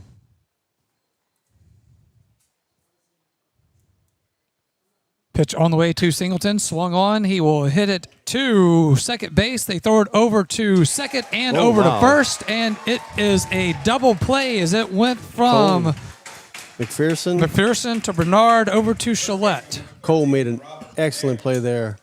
Opened up. Ball was hit very hard. One hop. Turned to double play. Bryson's 1 out away from getting out this inning. Double play for the Yellow Jackets there with 2 outs now. It will bring up to the plate Robert Adair, first baseman. First pitch to him outside for ball 1.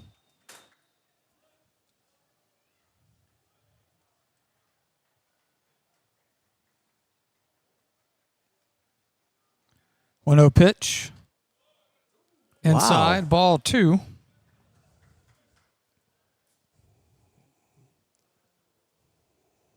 It's a good pitch by Bryson. The umpire seems to be tightening up a little bit. 2-0 pitch on the way. That's going to be inside for ball 3. As Adair well ahead in the count now.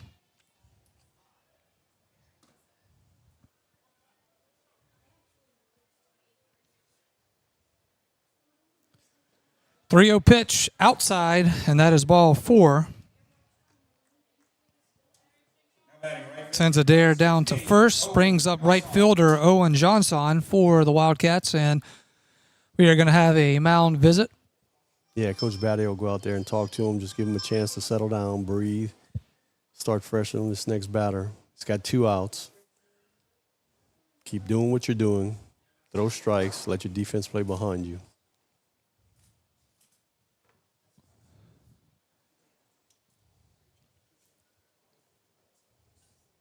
Just trying to calm him down a little bit. Let Smith get settled back in here. As you mentioned, just 1 out away from getting out of this inning. You got 2 outs. You got a runner on first. Yeah, he's throwing a couple pitches that look real good. Yeah, you will say the strike zone does seem to have tightened up just a tad. So he's thrown 4 straight balls. So great call on Coach Batty to go out there and just kind of let him catch his breath and let him start fresh on this hitter right here.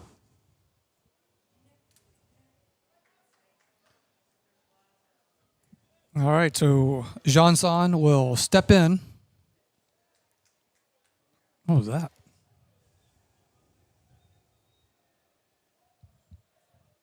Umpire was saying something there. I couldn't quite understand what he was saying or what his point was. First pitch on the way. Devin does a great job of blocking that. That ball was in the turf. Great job by Devin to block that and keep the runner at first base.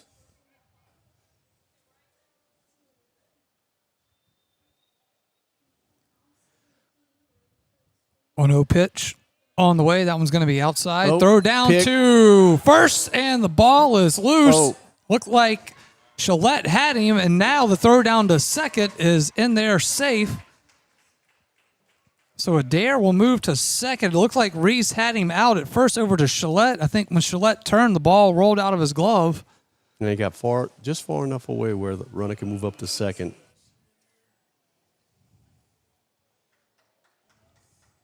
All right, so it's a 2-0 count for Johnson.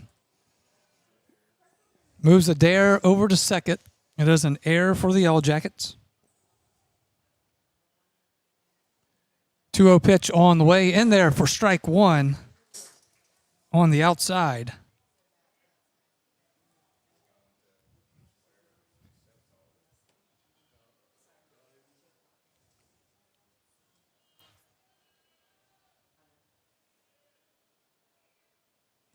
Two balls, 1 strike, 2 outs for the Wildcats. 2-1 pitch on the way. Good pitch. It's going to be outside 3-1. 4, ball 3.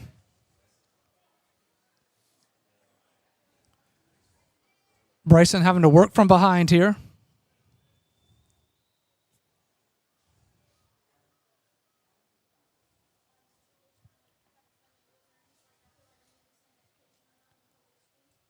Three-one pitch. Roxon fires it, swung on, hit into right field. That one's going back, and it is going to be foul. As Johnson got a good rip on it.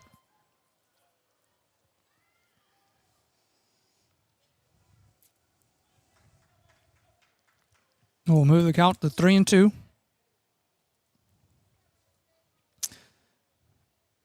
Full count now for Johnson with 2 outs and a runner on second. Wildcats leading 1-0 over the Yellow Jackets. Top of the 4th inning here from Denham Springs.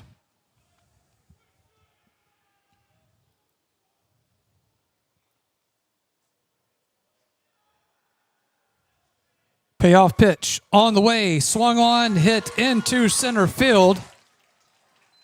Bergeron will get it in play at the plate. Is going to be a little behind as it will put a dare.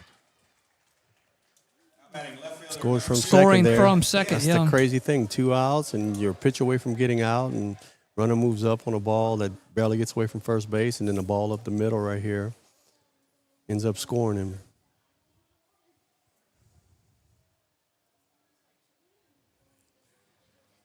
So that will bring up left fielder Braylon Kent to the plate now. Pitch on the way to him, outside for ball 1.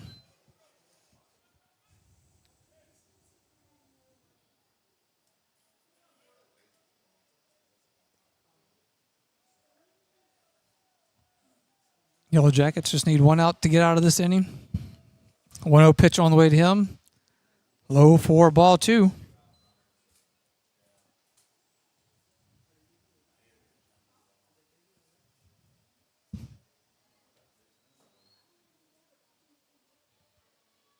Two-0 count for Kent. Smith will deliver. Fouled back into the backstop for strike 1. Kent would ground out to first for out number 1 back in the top of the 3rd.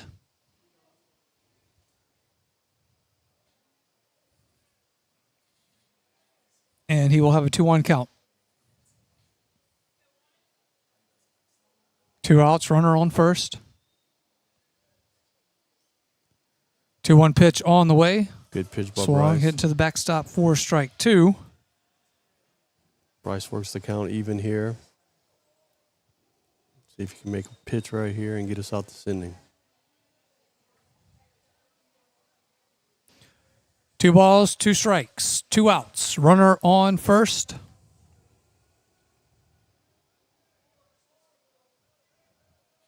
2-2 pitch on the way to Kent. Swung on, hits that to the third base dugout for a foul to keep the count at 2-2. Yeah, Bryson throws a pitch that's the only place that ball can be hit, in the dugout. It's either hit it in the dugout or he misses it completely.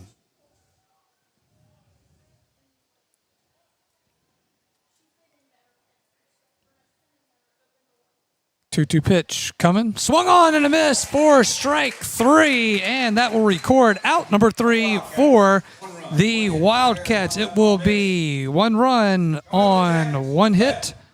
And it will be 1 left on base, no errors, and we go to the bottom of the 4th. The Yellow Jackets come to the plate. They trail 2-0 over the Walker Wildcats.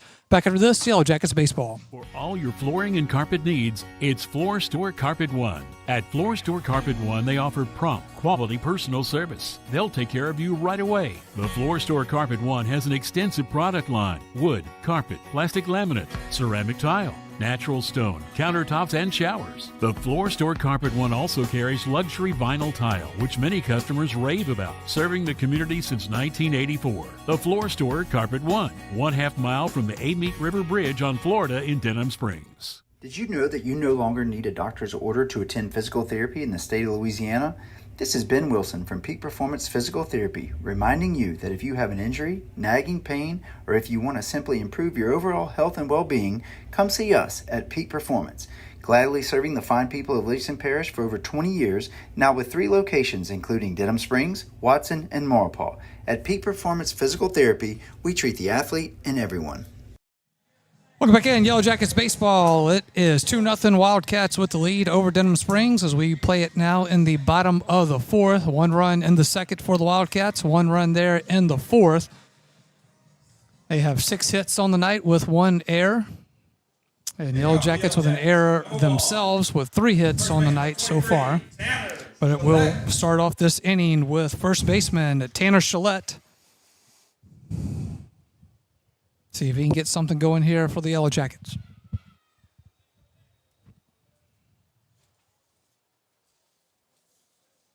Ethan Coombs still on the mound for the Wildcats. First pitch on the way to Shillette. Curveball 4, ball 1. Yeah, that's a good-looking pitch, too. It was. But I'll take it. We need base runners and see if we can get that big hit. 1-0 pitch on the way to Shillette. Swung on. That'll be to the backstop for a foul. Well, Tanner just missed that one. Fastball. He was looking for it.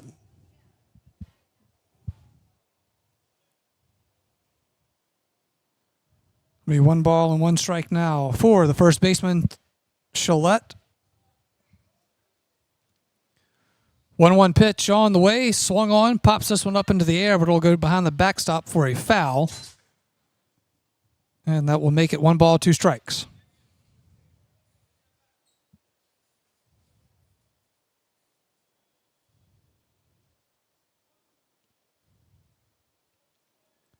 One-two pitch on the way. Swung on for a miss and a strikeout for Shillette. He will go down swinging for out number 1.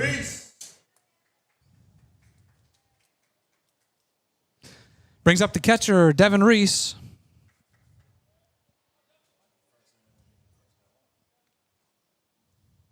With 1 out, nobody on.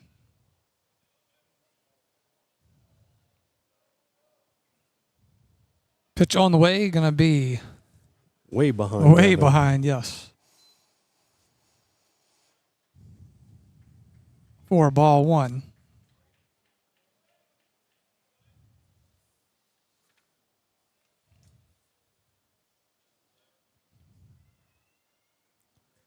No pitch on the way. Swung on. That is going to be hit through the infield for a base hit as it goes into left field.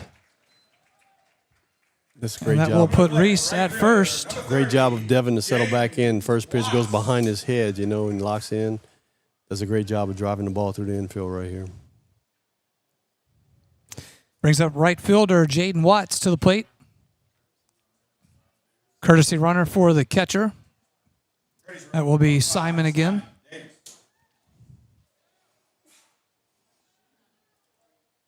Simon was part of the double play. He was out number 2 back in the second inning as he was pinch running for Reese. Brings up to the plate Watts. First pitch going to be well outside for ball 1.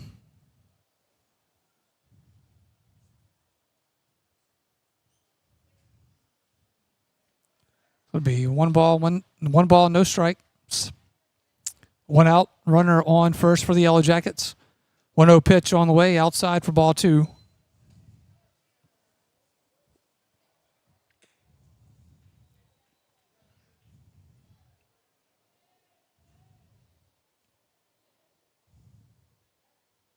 Two-0 pitch on the way to Watts.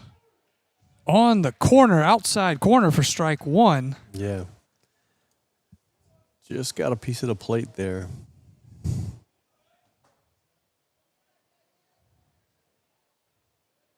2-1 pitch on the way, low and away for ball 3.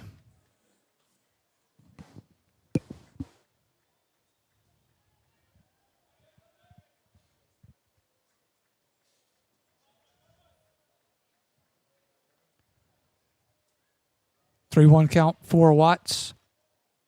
Pitch coming, swung on, fouled on the third base side for strike 2.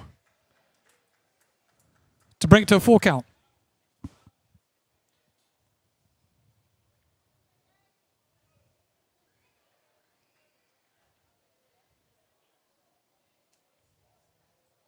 Payoff pitch on the way, swung on, fouled back behind the backstop. We'll keep it at 3 balls, 2 strikes. Great job of fighting right there. extend that bat, make something good happen.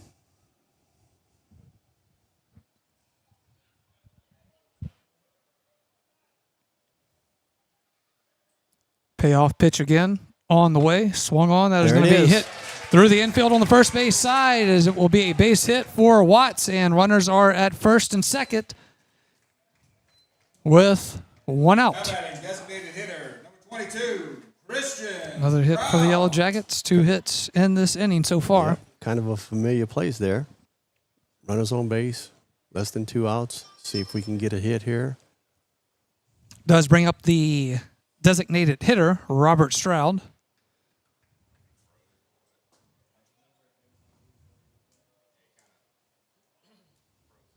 He will bat from the left side, and he's got runners on first and second with 1 out. First pitch on the way to him is going to be inside. They're going to call it a ball. Yeah, I think that's a little respect to Stroud there. He started him off with a curveball. Because he can hurt you with the fastball right here if he gets a hold of it.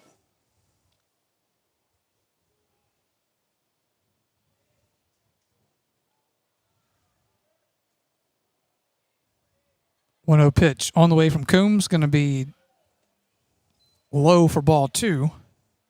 It's a great job by Stroud, getting him in the hitter's count, one spot, shrink the zone, try to square something up. Going to be a 2-0 count for Stroud now. Coombs will rock in fire. Swung on. Stroud going to hit it deep into center field. Montgomery going back for it, and it is going to be caught at the warning track. But it will move. He hit that ball to the deepest part of the field. Move Reese over to third. A nice long out right there by Robert Stroud. I thought that one had a chance to be our first big Mike Sports Bar and Grill home run, but Montgomery tracked it down on the warning track and is able to record out 2. And I just don't know if people can see it from home, but our field is really big in center field. I've seen some home runs go out of left, out of right, but I have yet to see one go out of center, and that one was probably close. The best chance of getting out. We got no wind blowing in the stadium here right now. If he had just a little bit, that one probably goes over. Brings up shortstop Joseph Bernard to the plate now. Here's first pitch, well outside to him. Throw down to first, and good job. Watts is able to get back. Made that one a little nervous for us up here. And it's going to be ball 1 for Bernard. Yeah, Watts got caught in no man's land there. Made a good read on the ball. Tried to move up, decided not to. 2 outs, was running on the corners. 1-0 pitch on the way. Going to be hit to the second baseman, Ard. Easy throw over to first to Adair, and that will end the inning. So the Yellow Jackets will get no runs on 2 hits, no errors. They leave 2 on base, and we go to the top of the 5th. Walker 2, Denham Springs 0. Back after this, it is Yellow Jackets baseball. You know, Demco is more than just an electric company. We're your local member-owned co-op, your neighbors, your family, and your friends. Our not-for-profit structure means that we can invest in youth programs that empower the next generation to grow, lead, and make a difference. It's all part of our mission to strengthen our communities and create a brighter future for all. Demco, powering life and community. That's the cooperative difference. Personal injury? Boyer, Aber, and Angel. Auto accidents? Boyer, Aber, and Angel. Workers' compensation? Boyer, Aber, and Angel. One law firm can handle all of your legal needs, and you don't have to fight big city traffic to find them. Mark Boyer, Dominic Amato, Lucas Schenk, and Allison Costanza have a team of 12 attorneys ready to assist you. The lawyers at Boyer, Aber, and Angel have invaluable experience that allows them to provide expert legal counsel that's professional, prompt, and productive. Small town values, big city results. Boyer, Aber, and Angel. Yellow Jackets baseball, 2-0 Wildcats with the lead as we will now play it in the top of the 5th inning. Josh Ward alongside Coach David Bourke, Chris Ledoux on the camera for us this evening. On-site producer Darren Ferrente, Lamine Figueroa back at the studio. John Fine on a concession run for us. Yeah, another opportunity right there, a chance to get in the run, couple runs. Just didn't get the big hit. Left a number of runners on base here tonight for the Yellow Jackets. Yeah. Just need to stay at it, though. We're doing a great job of pitch selection. Hit ball Stroud hit one of the hardest hit balls I've seen hit in a while. It is lead off in the one spot. Carter Abear leading off this inning for the Wildcats. First pitch in for strike one. Nice pitch right there by Bryson Smith. 0-1 pitch on the way. Going to be outside for ball one. Yeah, Bryson continues to work fast, be consistent.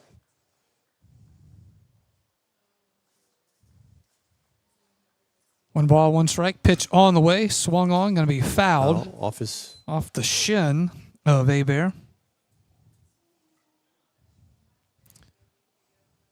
Umpire will come out and give him a moment to shake that off.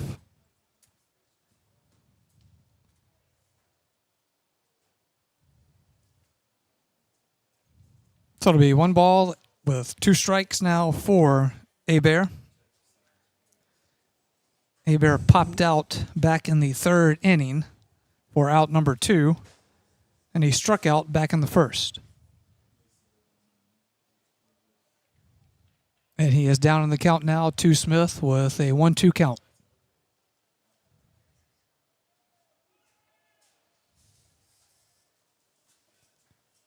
Smith delivers the 1-2. It is going to be in there for strike 3. Strikes him out looking to record the first out. And the second strikeout of the night for Bryson Smith.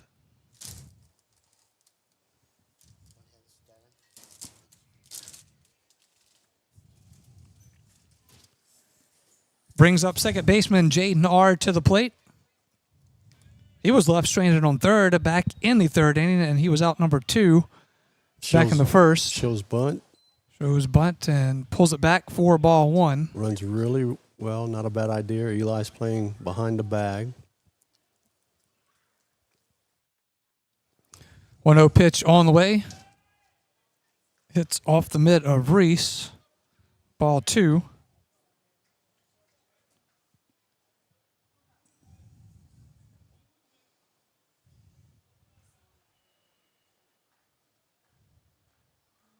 Two-0 pitch on the way to Ard. Swung on. He will hit that in to left field for a base hit.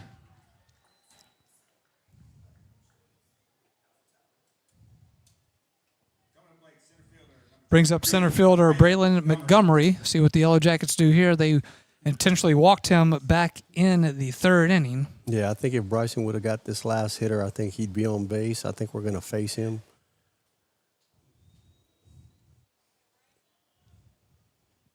He grounded out back in the first. Yeah, Bryson will probably attack him. Hopefully make some pitches to get him chasing. Runner is going. Throw down to second from Reese is not in time. Yeah, he picked a good one to run on. He ran on a breaking ball. So it is going to be a ball for Montgomery. 1-0 count, and runner on second now with one out for the Wildcats.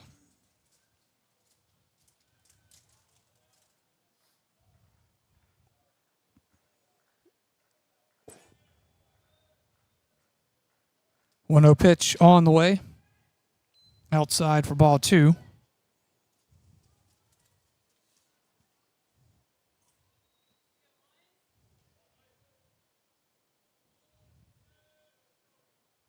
Two balls, no strikes for Montgomery.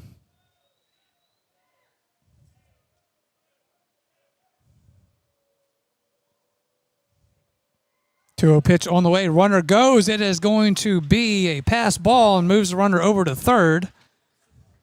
So now Ard at third with one out, and Montgomery well ahead in the count. 3 balls and no strikes. Let's see what Bryson does right here. Probably not give him anything good to hit. We have base open. You get him on. You have the double play in play. Do you have some action down in the Yellow Jackets bullpen? 3-0 pitch on the way. Going to be ball 4. as it was inside, and that will put runners on the corners now with one out. Looks like Lucas Gillen is down there warming up. We got a couple of pitchers getting loose down in the bullpen. I can make out Gillen's number right now. I'll try to get the other one for you as soon as we can. Montgomery at first on a walk. You have Ard at third, one out. And up to the plate is the catcher, Jake Rapold. Throw back over to first. Montgomery will slide in time.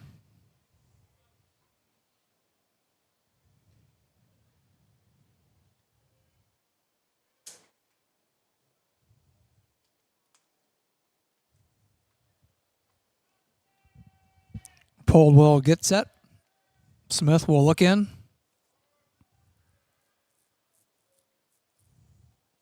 Will fire it, showing bunt. Hits it up into the air, and it goes into the netting on the first base side for strike one. Attempted a safety squeeze right there. Try to push across another run.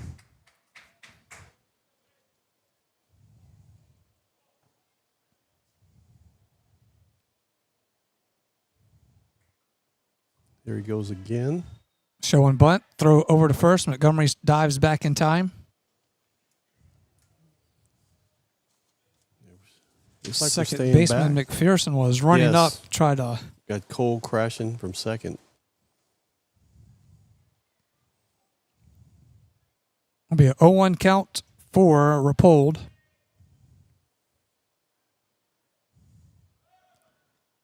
Pitch will be low and away. Nice stop by Reese, but Montgomery will take off, and he will stand up at second. Yeah, that was a great block by Devin. Saved the run there. Now the infield will play in to try to cut off the run at the plate. Try to keep this a two-score game. It'll be 1 ball, 1 strike. Runners on second and third now for the Wildcats. They lead at 2-0 over the Yellow Jackets.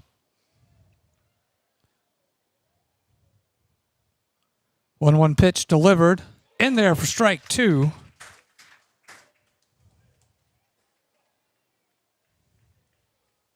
Yellow Jackets trying to work out of a jam here in the 5th.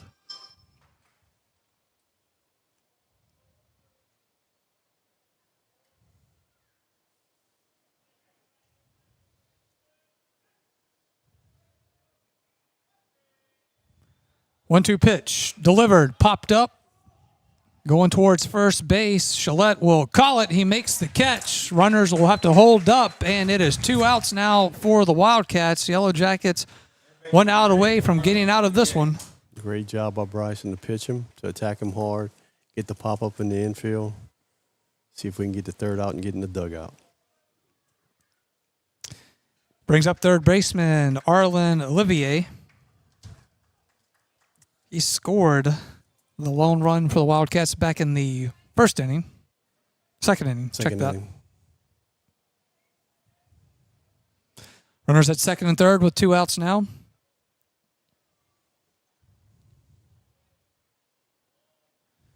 Pitch on the way, going to be outside for ball 1.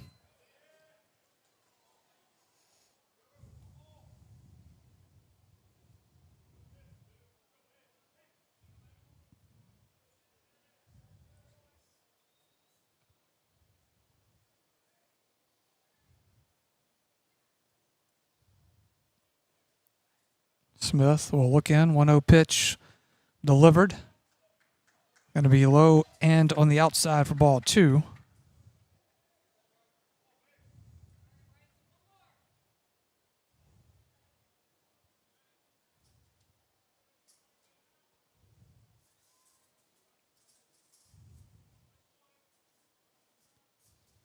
Two balls, no strikes.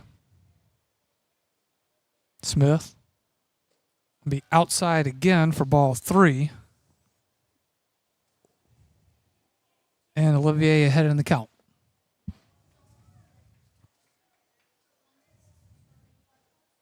It'll be 3-0 count, 2 outs, runners on second and third.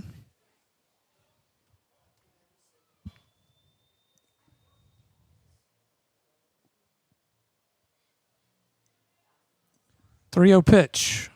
Going to be on the corner force a strike. Just hit that outside edge. See if Bryson can climb the ladder all the way back.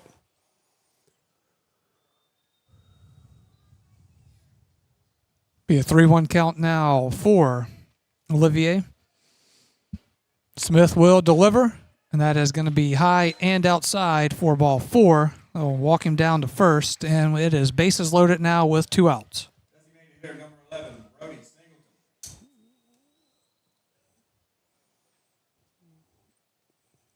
Coach Batty will go out, see if he calls for the pitching change. We will wait to see if they do make a change here in the top of the 5th. We had a base open, so the walk actually puts a force at every base now, so still can get out of here with no damage.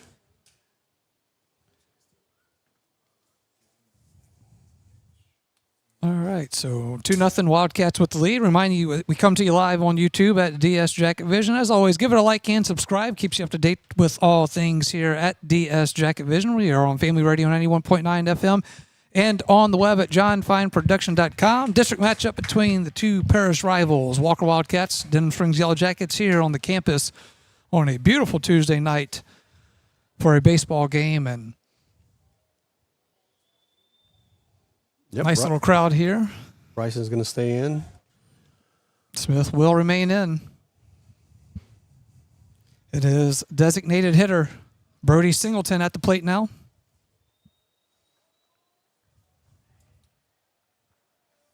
With bases loaded and 2 outs, Smith will look in.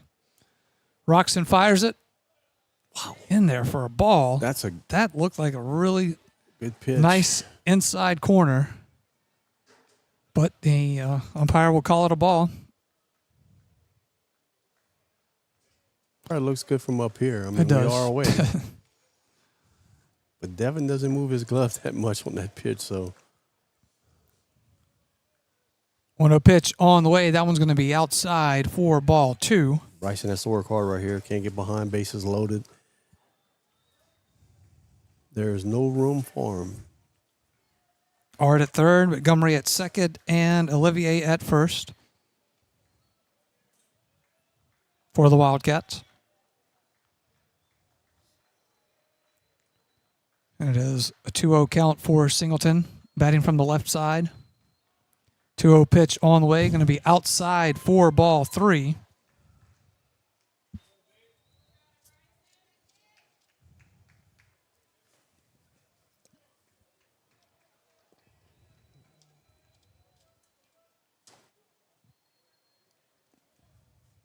Three-0 count.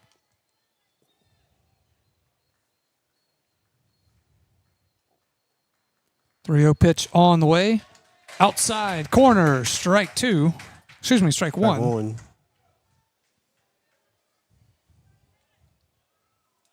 3-1. This will be a big pitch right here.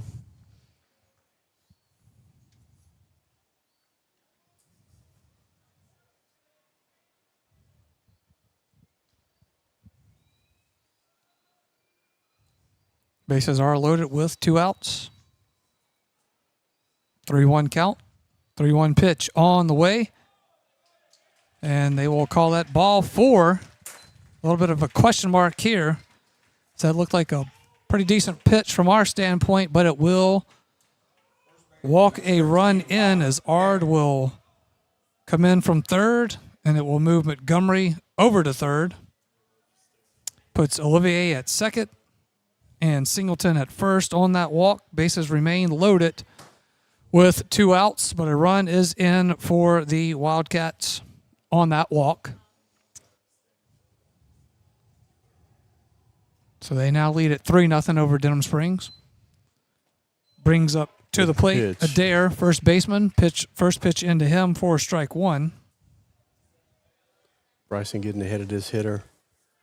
Get out right now before anything else happens.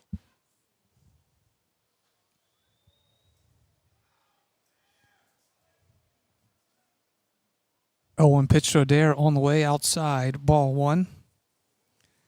Adair did score back in the 4th inning. And he grounded out for out number 2 back in the second inning.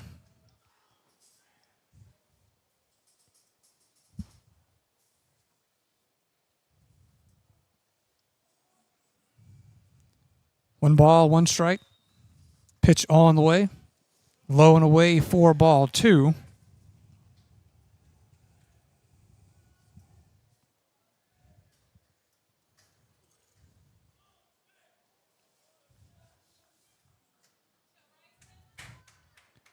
Two balls, one strike, 2 outs, bases loaded.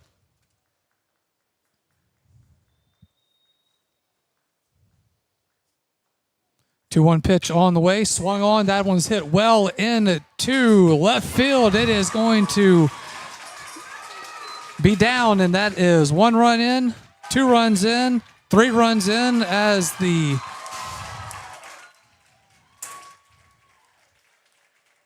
Wildcats will just about clear the bases. Montgomery will score from third. Olivier will score from second. Singleton gets all the way in from first. And Adair is in with a double, a 3-shot RBI. Looks like a pitching change is bringing in Lucas. Yellow Jackets, number 25, Lucas Yellen. We will have a pitching change here on Yellow Jackets baseball. We will take a timeout with them. It is now 6-0. Wildcats with the lead over Denham Springs. We're back after this timeout on Yellow Jackets baseball. Denham Springs High School broadcast on Family Radio 91.9 FM, on the net at johnfineproductions.com, and on YouTube at DS Jacket Vision, are brought to you in part by Cypress Pharmacy and Gift Shop, Sport Clips, Modad Companies, Baton Rouge KOA Campground of Denham Springs, Dr. Brandon Wax, the Eye Center of Denham Springs, Shea Landry Milestone Title, Livingston Parish Assessor Jeff Taylor, and Brandon and Courtney Rishu with Whistle Stop Cafe. We thank you for your support and patronage of these local businesses. Big Mike's Sports Bar and Grill has it going on. Happy hour 3 to 7 Monday through Saturday and all day on a Sunday. Lunch specials on weekdays. All you can eat boiled shrimp Monday nights. Dollar wings on Wednesday nights. Big Mike's can cater any event and book a party of any size in their banquet rooms. Locally owned and operated by Denham Springs graduate Big Mike O'Neill. Big Mike's Sports Bar and Grill.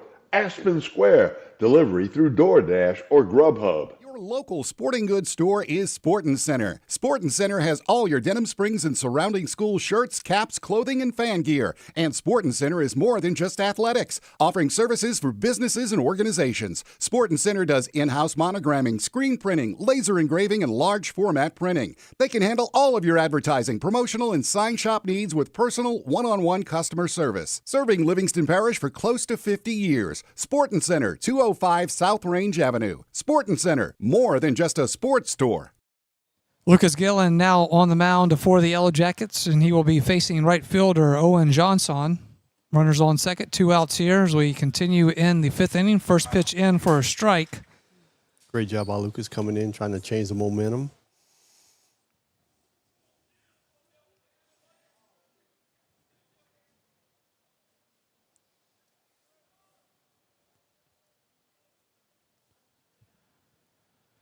A 1 pitch. Be high and inside, 4-1.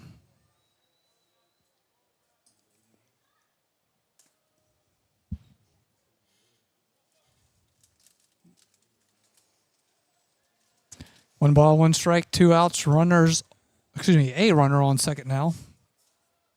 Pitch on the way. That one's going to be high and inside, 4-2.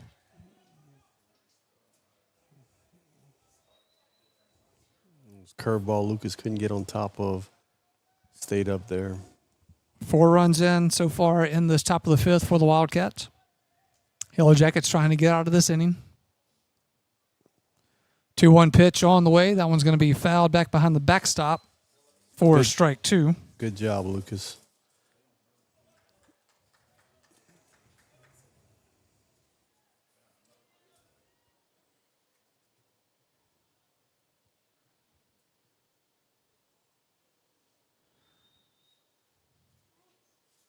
Two pitch on the way.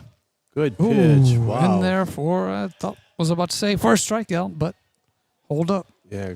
Be outside for a ball. Good curve ball right there.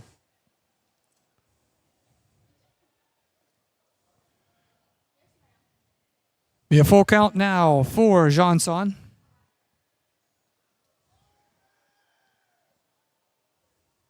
Gillen will deliver the payoff pitch. Swung on and a miss, and will strike him out to record out number 3 and get out of the inning. But it will be 4 runs on 2 hits. It is no errors. It is 1 left on base, and we will go to the bottom of the 5th.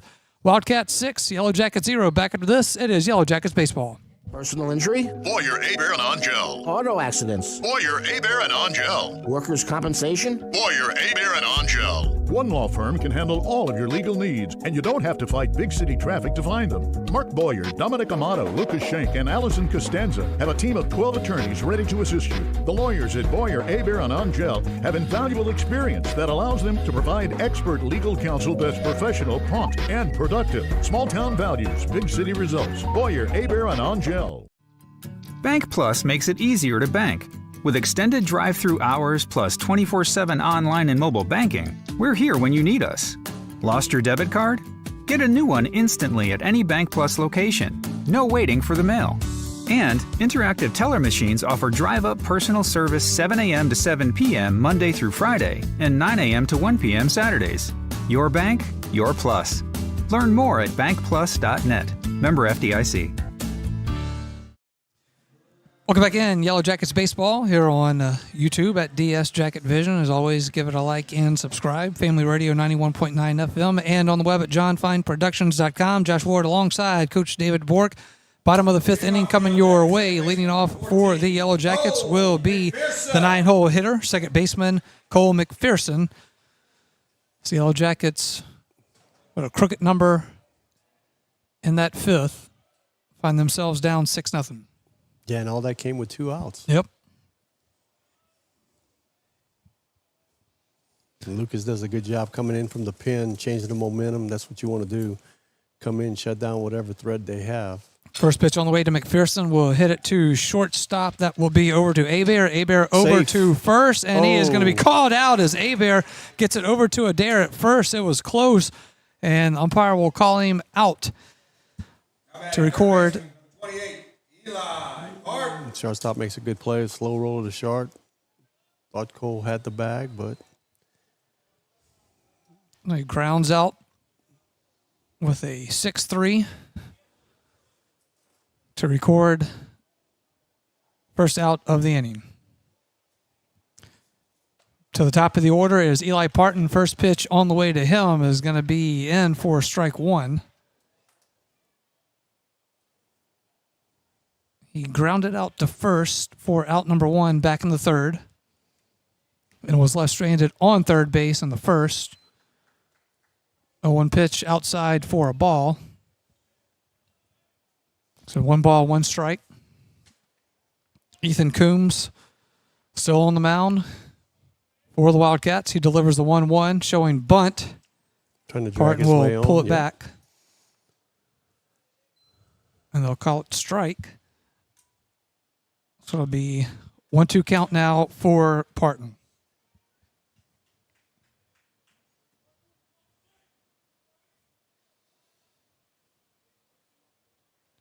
One-two pitch, swung on, hit to Abear again. Going across the diamond to first, and that will be in time to Adair for second out of the inning. Another close play. Ball hit the shortstop. First baseman makes a great job on the scoop.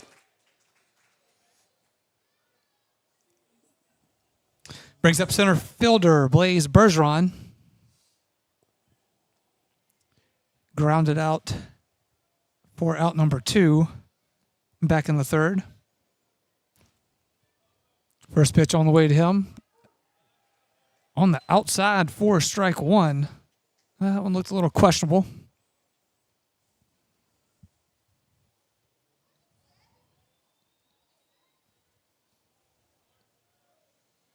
It'll be 0-1 now. Pitch on the way. That one's going to be inside low for ball 1.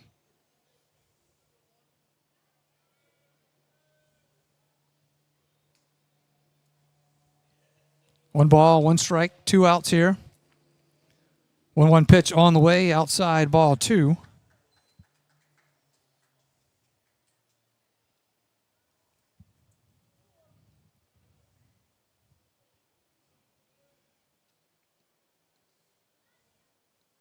Coombs will look in, 2-1, delivers, swung on, fouled behind the backstop on the third base side to even the count up at 2 balls and 2 strikes.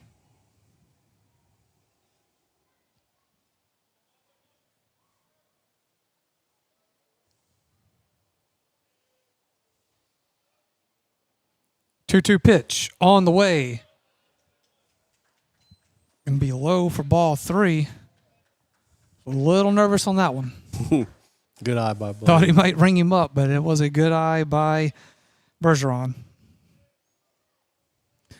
Full count now. Pitch on the way. Swung on. We'll foul that one behind the third base side. Keeps the count at 3-2. Great job battling, extending that bat.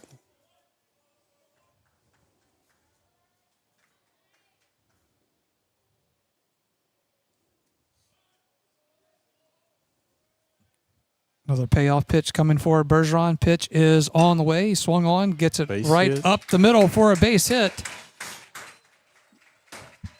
Good job battling by Blaze there, not giving in. Fighting till he got the pitch he needed to handle and send it right back up the middle. Right up the middle. As it dribbled into center field, Montgomery will get it in, but it will be a base hit for Bergeron, and it brings up left fielder Parker Stanley to the plate with 2 outs and a runner on first.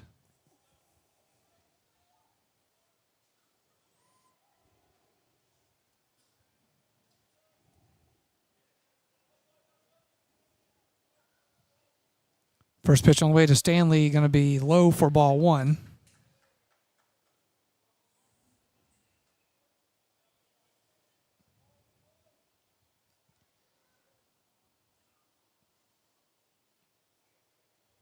One ball, no strikes. 1-0 pitch on the way. That one's going to be high across the letters for ball 2.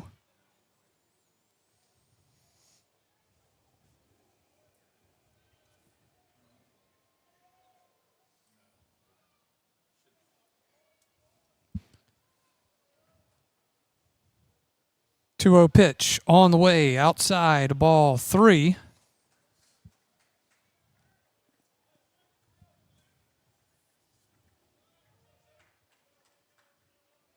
So Ethan Coombs, just a sophomore for the Wildcats. Yeah, he's done a good job. He has. He's lost it a little bit, some hitters, and then he's pulled it back in.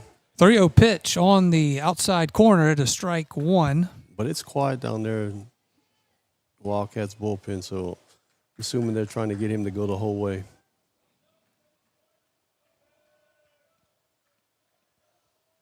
Three-one pitch on the way, swung on. This one hit to Kent in left field, who will make the catch for the 3rd out of the inning, and that will do it. It will be no runs on 1 hit, no errors, 1 left on base, and we go to the top of the 6th. Walker 6, Denham Springs 0. Back after this, it's Yellow Jackets baseball. Denham Springs High School broadcast on Family Radio 91.9 FM, on the net at johnfineproductions.com, and on YouTube at DS Jacket Vision, are brought to you in part by Dr. Chip Bankston and Baton Rouge Orthopedic Clinic, You Safe and Lock, Safe Voyage Tattoo, David Azar Shelter Insurance Company, the Law Office of Ivy Graham, 5 Star Printing, Sport Clips, Livingston Parish Sheriff Jason Ard, and Cool Kings Heating and Air. We thank you for your support and patronage of these local businesses. For all your flooring and carpet needs, it's Floor Store Carpet One. At Floor Store Carpet One, they offer prompt, quality personal service. They'll take care of you right away.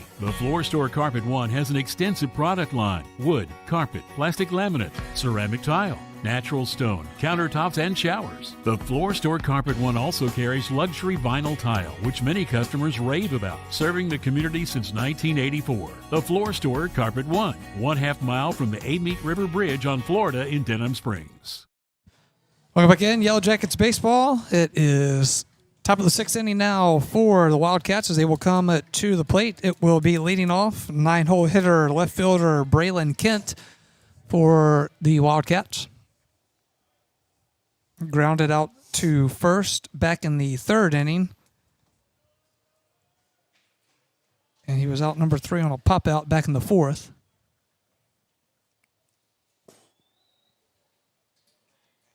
And he will step in.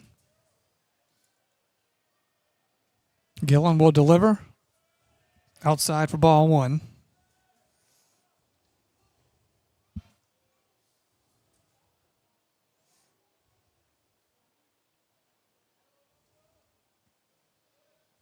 One-0 pitch on the way. Inside for strike 1. Yeah, Lucas works fast like Bryson. One step, back on the rubber, ready to go. I don't mind it. 1 ball, 1 strike now for Kent. Gillen will deliver. That one's going to be inside for ball 2.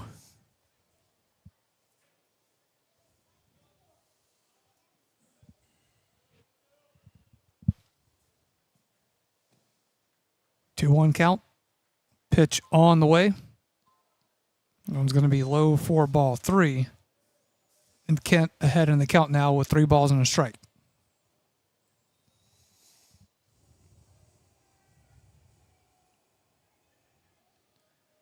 Gillen delivers a 3-1. Swung on. That is going to be hit into the backstop for foul. And we'll make it 3 balls, 2 strikes now for the left fielder, Braylon Kent. Kind of a check swing there. It looked like he was wasn't sure. thinking about it and pulled it back, but it went back into the netting for a foul. Payoff pitch on the way. It is going to be high across the letters for ball number 4.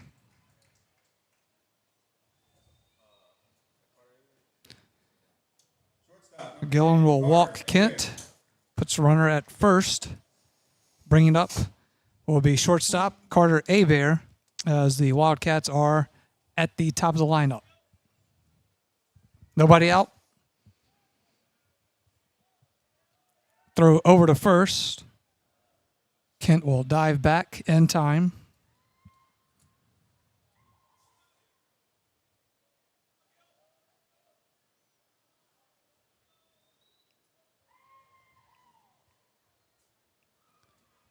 Pitch on the way, showing bunt. It will be a foul to record strike 1. So it looks like they're going to show the bunt here. Play a little small ball. Try to stay out the double play. 0-1 pitch on the way, showing bunt. Ball is going to be popped back, and we'll get to the backstop. But will be strike 2 for Abear. Got a timeout called by the Wildcats. Head coach Mike Forbes wants to have a quick word with Carter Abear.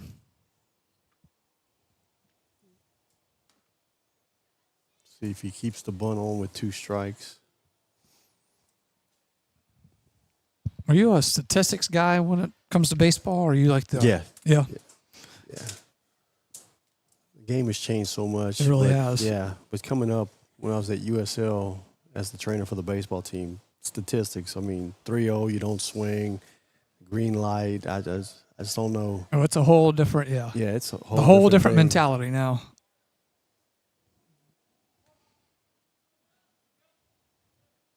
O2 count for Abear. Gillen will look in. Strikes, yep. Still showing bunt. Pitch on the way. It will be another foul. And he is out. Yep. He will foul out for first out of the inning. Brings up second baseman Jaden Ard with a runner on first and 1 out.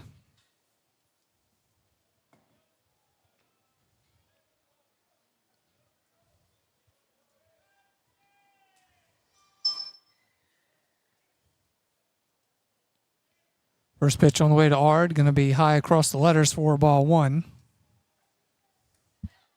What's your feeling on the shift? Yeah, they just depends. The coaches have all the spreadsheets on them, and they know sometimes hitters. You can see it, especially in high school.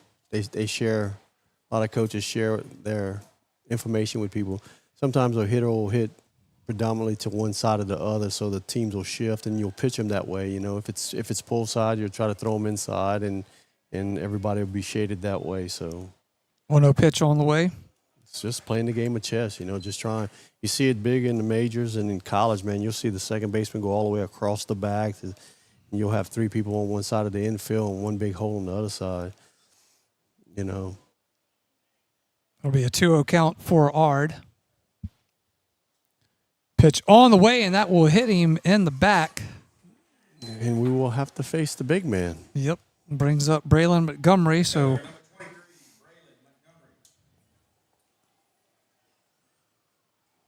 Kent will be at second now. Ard at first. 1 out for the Wildcats, and it does bring up the Oklahoma commit, Braylon Montgomery. He was pretty quiet up until the fifth inning. Done a great job of keeping him down, but first and second with 1 out. I know we don't want to load the bases, but we will have to face him.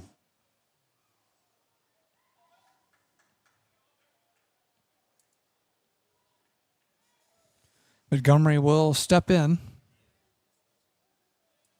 and get set to go. He was intentionally walked back in the third inning. Pitch on the way to him. Oh.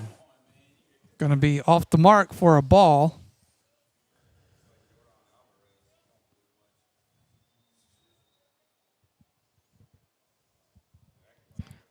It'll be a 1-0 count for Montgomery.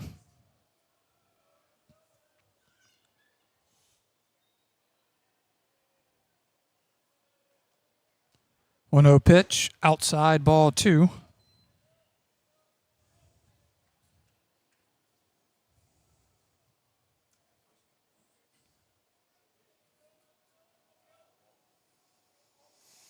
Two balls, no strikes for Montgomery. 6-0 Wildcat lead here in the 6th inning.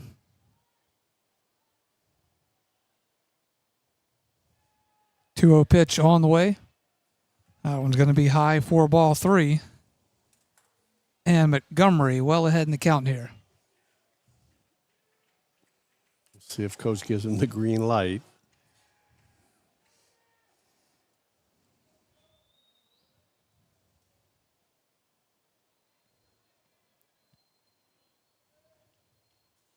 Gillen will look the runner at second. Now delivers the 3-0. It is in there for strike 1. No green light on that one. No green light. I mean, to me, it's just, the pressure is just so much on the pitcher. He's got to come back 2 more perfect times unless he gets the hitter to help him out by hitting a pop fly or ground ball.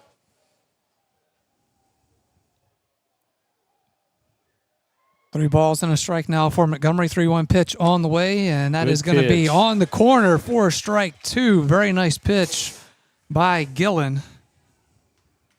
Just painted that corner. That's right. Now, anything close, the hitter has to make a decision if he's going to chase or not, or see who wins this battle. Yep. Battling back in this one. Full count now.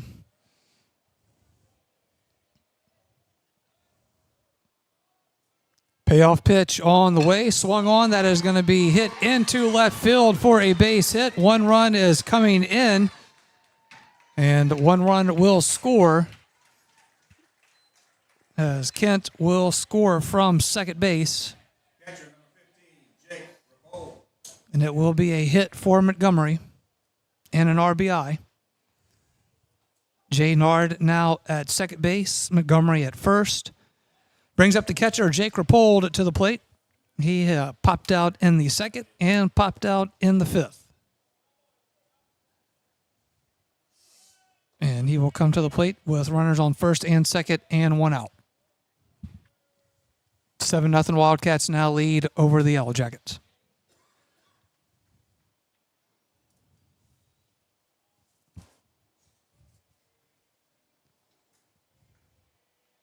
First pitcher pulled on the way. He hits this one sky high into foul territory on the third base side for strike 1. Great pitch by Lucas there on the inside corner. Who's your fan club you had down here? Yeah, that's Coach Salty's young man. Tell you what, he's a heck of a baseball player. A lefty.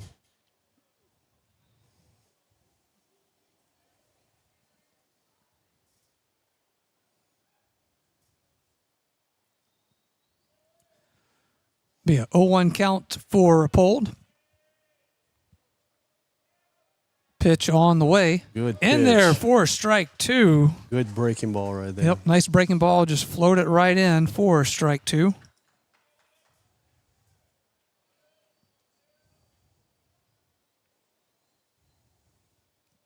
Gillen ahead now.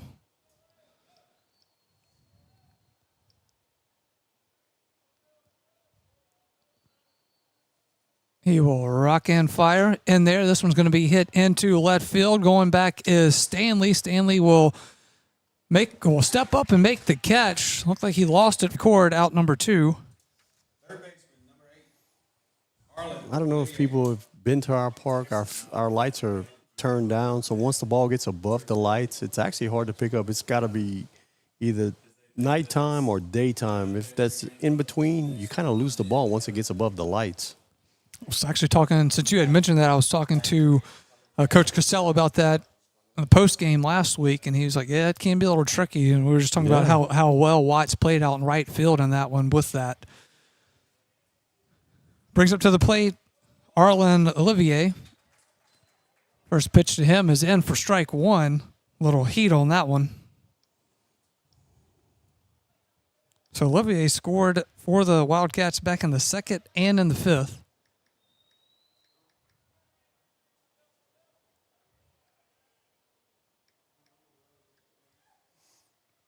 A 1 pitch on the way.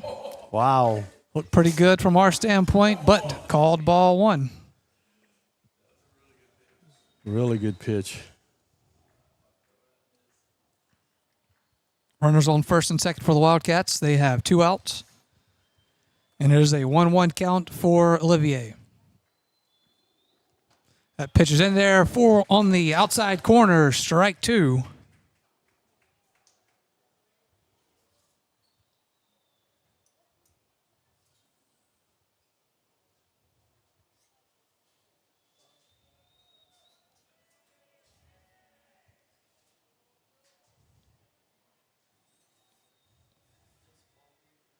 One ball, 2 strikes, pitch on the way. Great pitch. Outside for ball 2. Lucas has done a good job here of battling. He's 1 pitch from getting us back in the dugout. Those pitchers are not missing by much. I'll tell you what, Josh.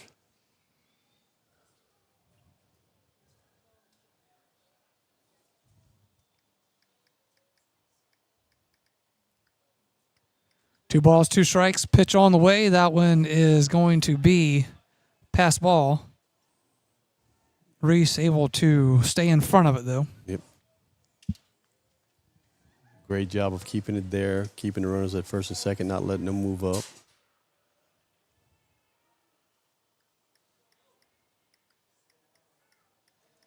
Be a full count now for Olivier with 2 outs.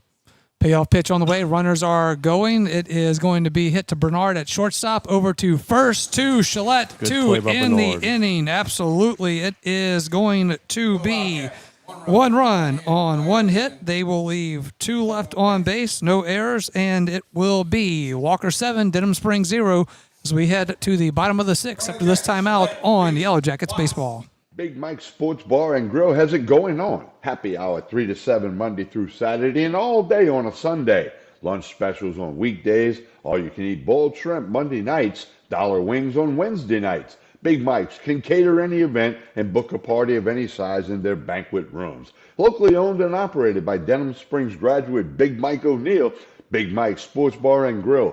Aspen Square. Delivery through DoorDash or Grubhub. Your local sporting goods store is Sportin' Center. Sportin' Center has all your Denham Springs and surrounding school shirts, caps, clothing, and fan gear. And Sportin' Center is more than just athletics, offering services for businesses and organizations. Sportin' Center does in-house monogramming, screen printing, laser engraving, and large format printing. They can handle all of your advertising, promotional, and sign shop needs with personal, one-on-one customer service. Serving Livingston Parish for close to 50 years. Sportin' Center, 205 South Range Avenue. Sportin' Center, more than just a sports store.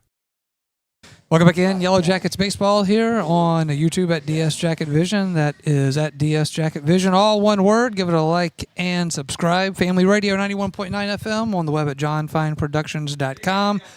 It is Walker ahead over the Yellow Jackets, 7-0.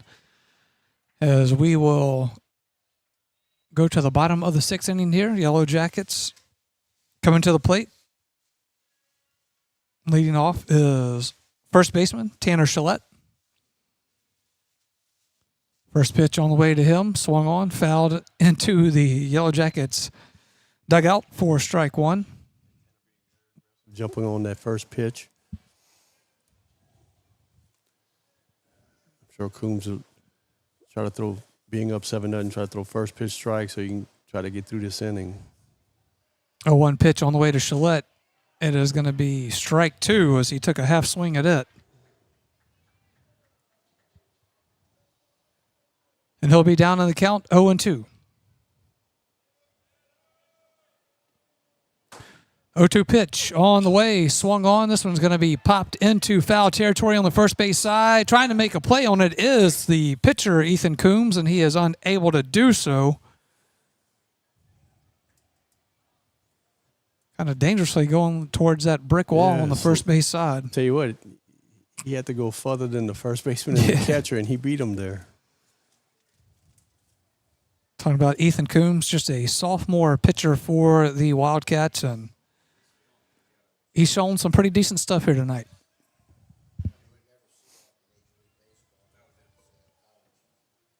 Shillette, count will remain at 0-2. Pitch is on the way. That's going to be outside for ball one.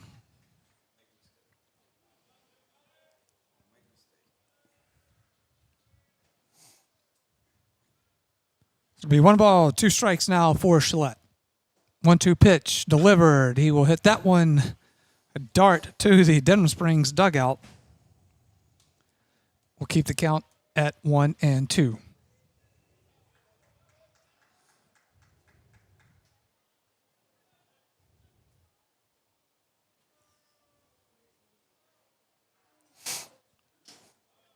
Going to be outside for a ball. Evens the count up at 2-2.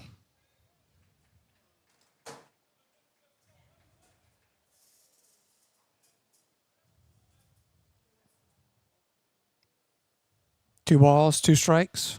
Pitch on the way. Going to be hit right to the second baseman. Another hard he hit makes ball. He makes the catch. That is Ard. Looked like he was going to try to get down, but Ard right in the right position to make that catch and record the first out of the inning. Another hard hit ball right at somebody.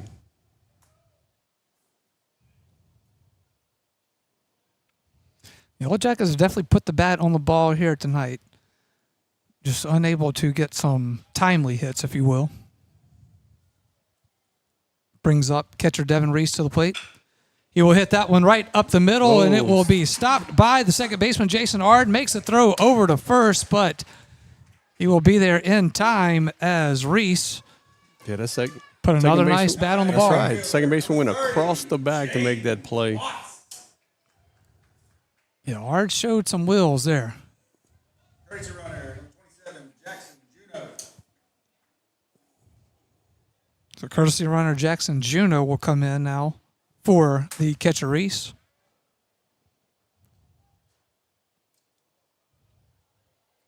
Brings up right fielder Jaden Watts to the plate with 1 out. Runner on first. First pitch on the way to Watts. Low and away, ball 1.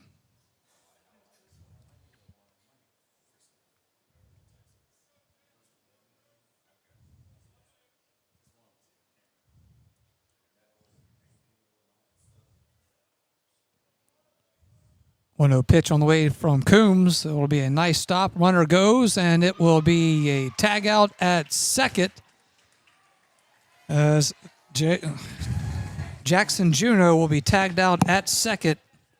Yeah, we got a late as he was jump going. on that. Yeah, we got a late jump on that one. Catcher dropped the ball. Only problem, it fell at his feet, so he just picked it up and. Yep, Rapola made a nice throw down to record the second out. Jaden Watts will have a 2-0 count. 2-0 pitch on the way. That will be hit past the first baseman for a base hit. Watts rounding first, going towards second. Going for 3. And he is going to dive in at third, and he is in. Ball goes into the dugout, and then well, maybe it didn't go quite into the dugout. I think it hit the fence. I think it hit the fence. I think you're right there on the third base side. But a rope by Jaden Watts as he hits a triple. As that goes into the left field corner. And Watts showing some wheels. So he will reach all the way over to third. Brings up designated hitter Robert Stroud with a runner in scoring position now with 2 outs.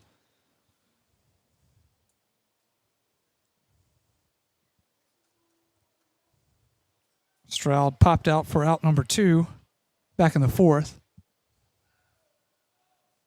First pitch on the way, swung on and a miss, strike 1.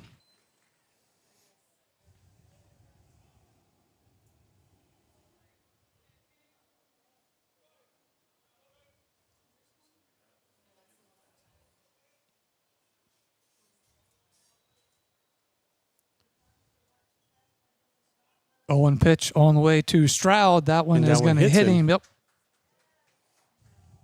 It's the only bad thing. Wild pitch gets to run in. Yep. Hit by pitch gets another runner on base. Though. That's right. So got runners on the corners now. A shortstop Joseph Bernard will come to the plate with 2 outs. Looks like we're going to have another courtesy runner here. Yep, trying to see who that is. That Brady Cotton? 24, Brady. Yep. Brady Cotton. Good call. I just caught it as he was coming across.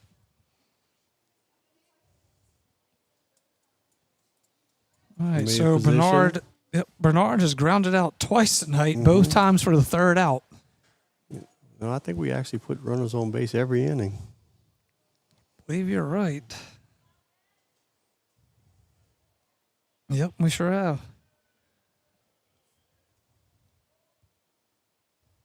First pitch to Bernard going to be popped up. Second baseman Ard gets underneath it, and he will make the catch to record the 3rd out. It will be no runs, 1 hit, no errors, and 1 left on base, 2 left on base. Yep, 2 left on base, and we will head to the top of the 7th. Walker 7, Denham Springs 0. Back after this on Yellow Jackets Baseball. You know, Demco is more than just an electric company. We're your local member-owned co-op, your neighbors, your family, and your friends. Our not-for-profit structure means that we can invest in youth programs that empower the next generation to grow, lead, and make a difference. It's all part of our mission to strengthen our communities and create a brighter future for all. Demco, powering life and community. That's the cooperative difference. With Bank Plus, your account is always just a tap away. Bank anywhere, anytime with free Bank Plus mobile banking. Pay bills, transfer funds, and check your account day or night with the Bank Plus mobile app. Deposit checks with the snap of a photo. Keep tabs on your account with transaction alerts. Lost your debit card? Disable it instantly from your smartphone. Then, turn it back on when you find it. Your bank, your plus. Learn more at bankplus.net. Member FDIC. 3-hole. Welcome back in Yellow Jackets Baseball. Got a new pitcher for the Yellow Jackets. Coming in, pitching will be LJ Forshey. We saw him in relief the other night against Prairieville. Yes. And LJ is another one of those that goes our pace, quick. Yes. But that's the thing, man. When you work fast from the mound, the players behind settle into the tempo. And I just like that better. When somebody like Walker earlier delays, to me, you can't get in the rhythm out there. There's a 7-0 Wildcat lead here over the Yellow Jackets. It is top of the 7th inning. Leading off for Walker in this 7th, it will be designated hitter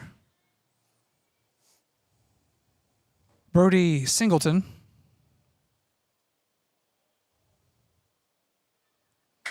And again, LJ Forshey in relief now for the Yellow Jackets. 3rd pitcher of the night for Denham Springs. Forshey will look in. First pitch, fires it in there as ball 1. as it was inside, but you could hear the little pop of the glove. 1-0 pitch on the way. That one's going to be high and outside for ball 2.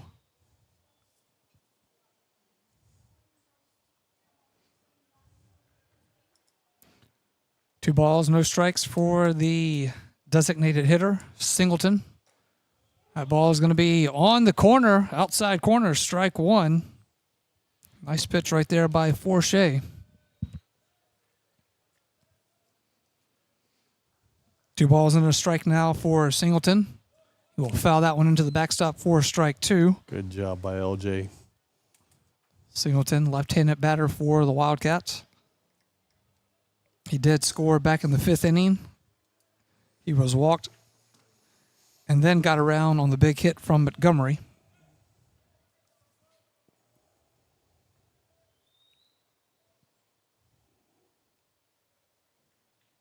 Be 2 balls and 2 strikes now for Singleton.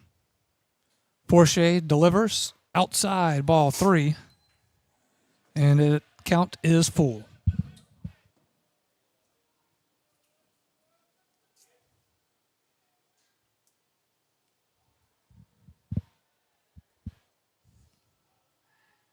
Payoff pitch coming from Forshea. Rocks and fires it outside ball 4.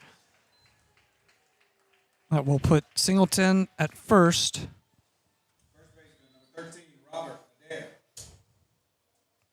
With a walk, brings up first baseman Robert Adair for the Wildcats.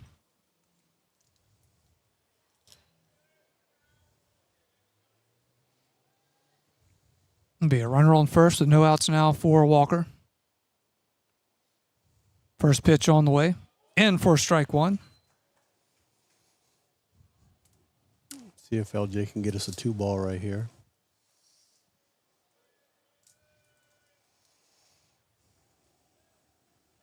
Throw over to first. Singleton dives back in time.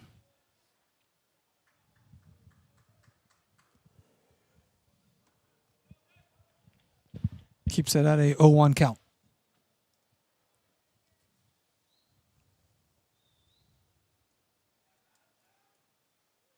One pitch on the way. Runner is going. Reese will throw it down, and it is going to hit the runner. Now he will go to third. Yep.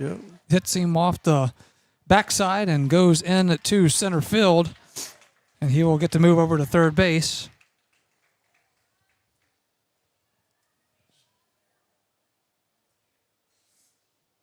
Reese was trying to fire it in there. Singleton got a good jump on it to begin with. Be 1 ball, 1 strike for Adair. With a runner on third and nobody out.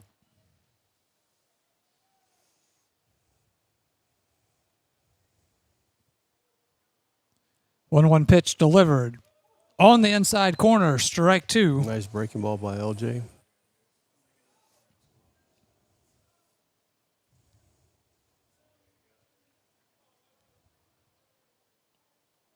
One-two pitch. Coming in hot. It is high across the letters for ball 2. 2 balls, 2 strikes. Nobody out, runner on third. 2-2 pitch. Going to be high across the letters again for ball 3. Full count right here.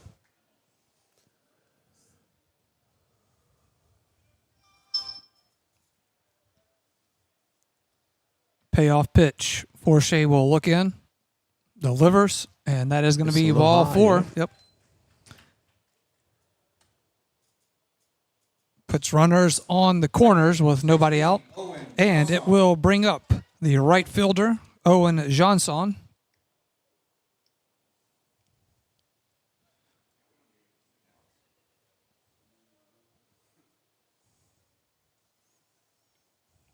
Reese delivering some instructions to the defense. What are you looking for here, Coach? 7-0. I think they'll be patient. First pitch on the way. That is inside strike 1. I don't think they'll put anything on to try to move the runner up. They'll be patient. Hopefully we can at least cut it in half and get a 2-ball right here. We're playing deep in the middle. So we'll concede the run for a double. Yes, he did. A 1 pitch on the way up. It looked like he tried to pull that one back, but he did go, and it is strike 2. So Forshey now ahead in the count at 0-2. 0-2 pitch on the way, swung on, fouled into the backstop.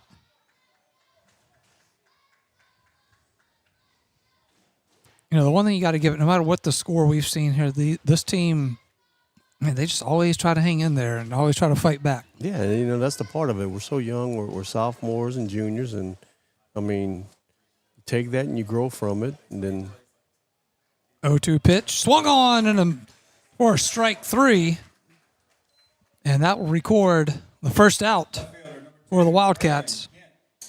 You know, the old saying is it's not where you've been, it's where you're going. You know, by the time these guys become seniors, you know, they have an opportunity to do something great.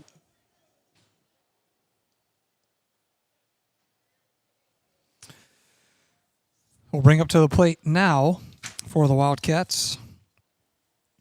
Left fielder Braylon Kent. First pitch to him, ball 1.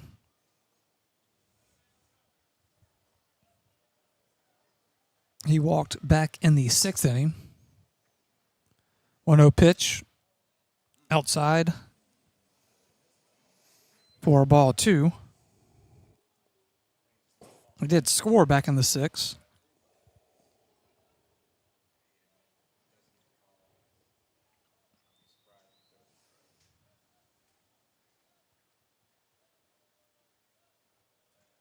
Runners on the corners with 1 out. 2-0 pitch on the way, and therefore strike 1.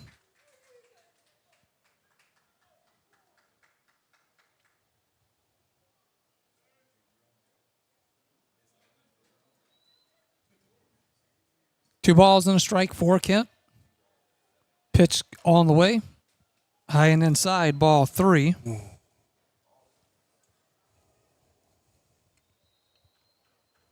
Seven 0 Wildcat lead over the Yellow Jackets.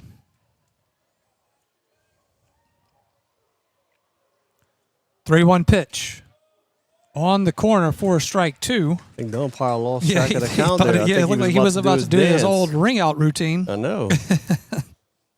Then he kind of did a nice little pause and said, oh, hold up. Only 2.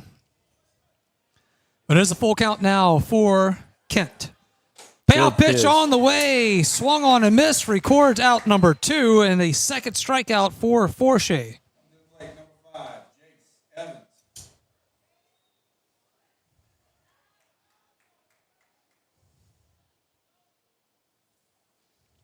So it is Jace Evans now at the plate. Mm-hmm. That is going to be top of the order for. So it's a substitution there because, let's see, what's. First pitch to him is going to be inside ball 1. I tell you what, man, we've been around the plate. Some of these calls right here in a game like this. Be a 1-0 count now for Evans batting from the left side. That one's going to be high and outside for ball 2. So Evans in replacement of Carter Abear at shortstop. He will have a 2-0 count. Pitch on the way, outside, outside ball 3.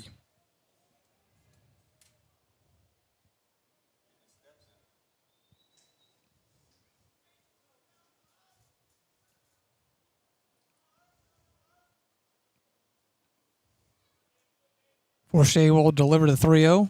Inside for strike 1.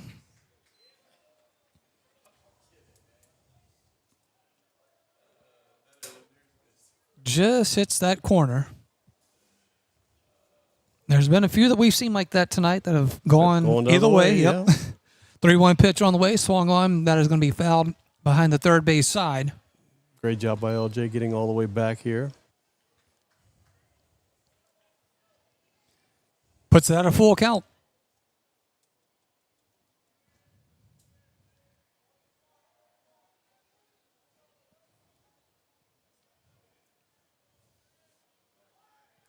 Runner on first, 2 outs. Runner is going. Payoff pitch on the way.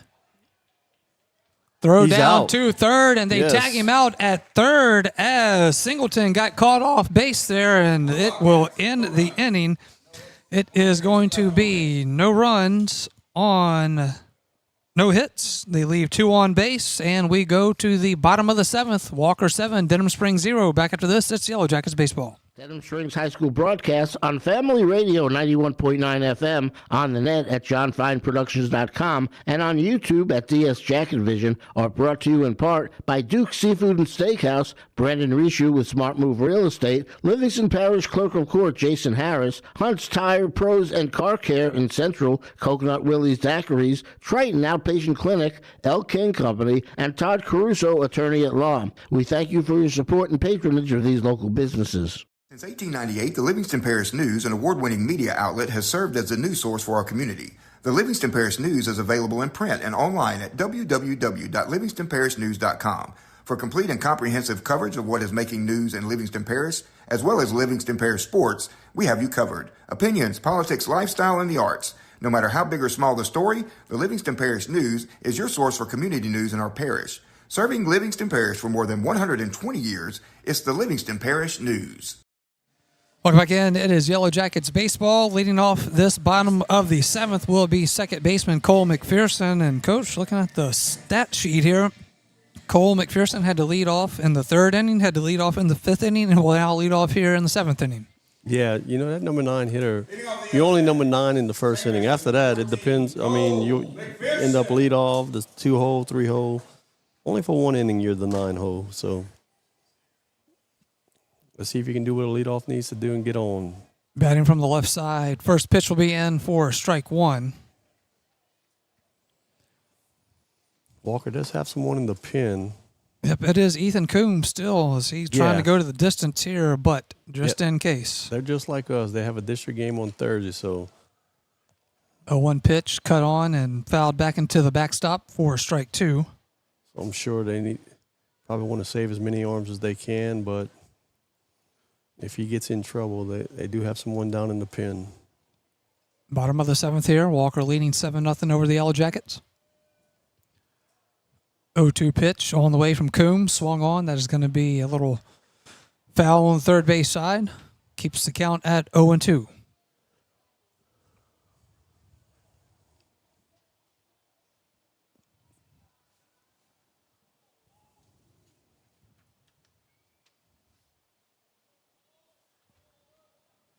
O2 pitch, outside ball 1. Let's see, McPherson walked back in the 3rd, was left stranded. He walked back in the 3rd and was left stranded on 3rd. And then in the 5th would ground out to 1st for the 1st out. Another pitch outside for ball 2. So there's 2 balls, 2 strikes now for McPherson.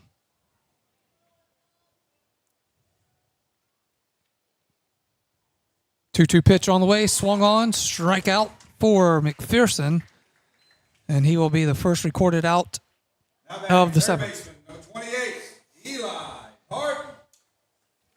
Brings the Yellow Jackets to the top of the lineup. Eli Parton, third baseman, batting from the left side, will come in with 1 out, nobody on.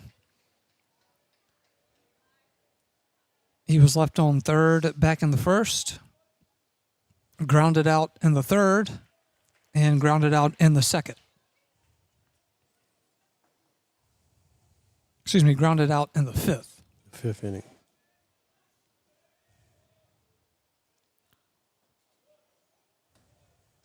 Ball outside. 1 ball, 1 strike.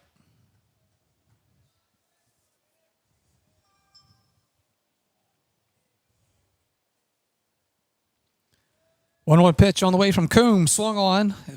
Nice pitch, swung on and a miss for Parton. Yep, took a good healthy hack at that.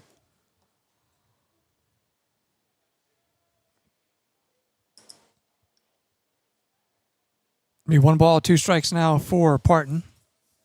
1-2 pitch on the way. That one's going to be inside. Calls it strike 3 on the corner. And that is out 2. And 2 strikeouts back-to-back here for the sophomore, Ethan Coombs. Brings up to the plate, center fielder Blaze Bergeron with 2 outs and nobody on. First pitch on the way to him, fouled behind the third base side for strike 1. Yep, Blaze attacks that first pitch. Coombs trying to get ahead. Throws fastball for his first pitch. Blaze jumps all over it.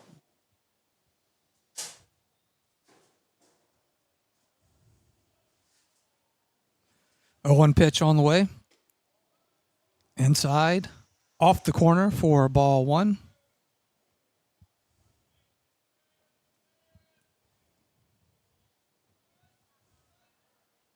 One ball, 1 strike now for Bergeron.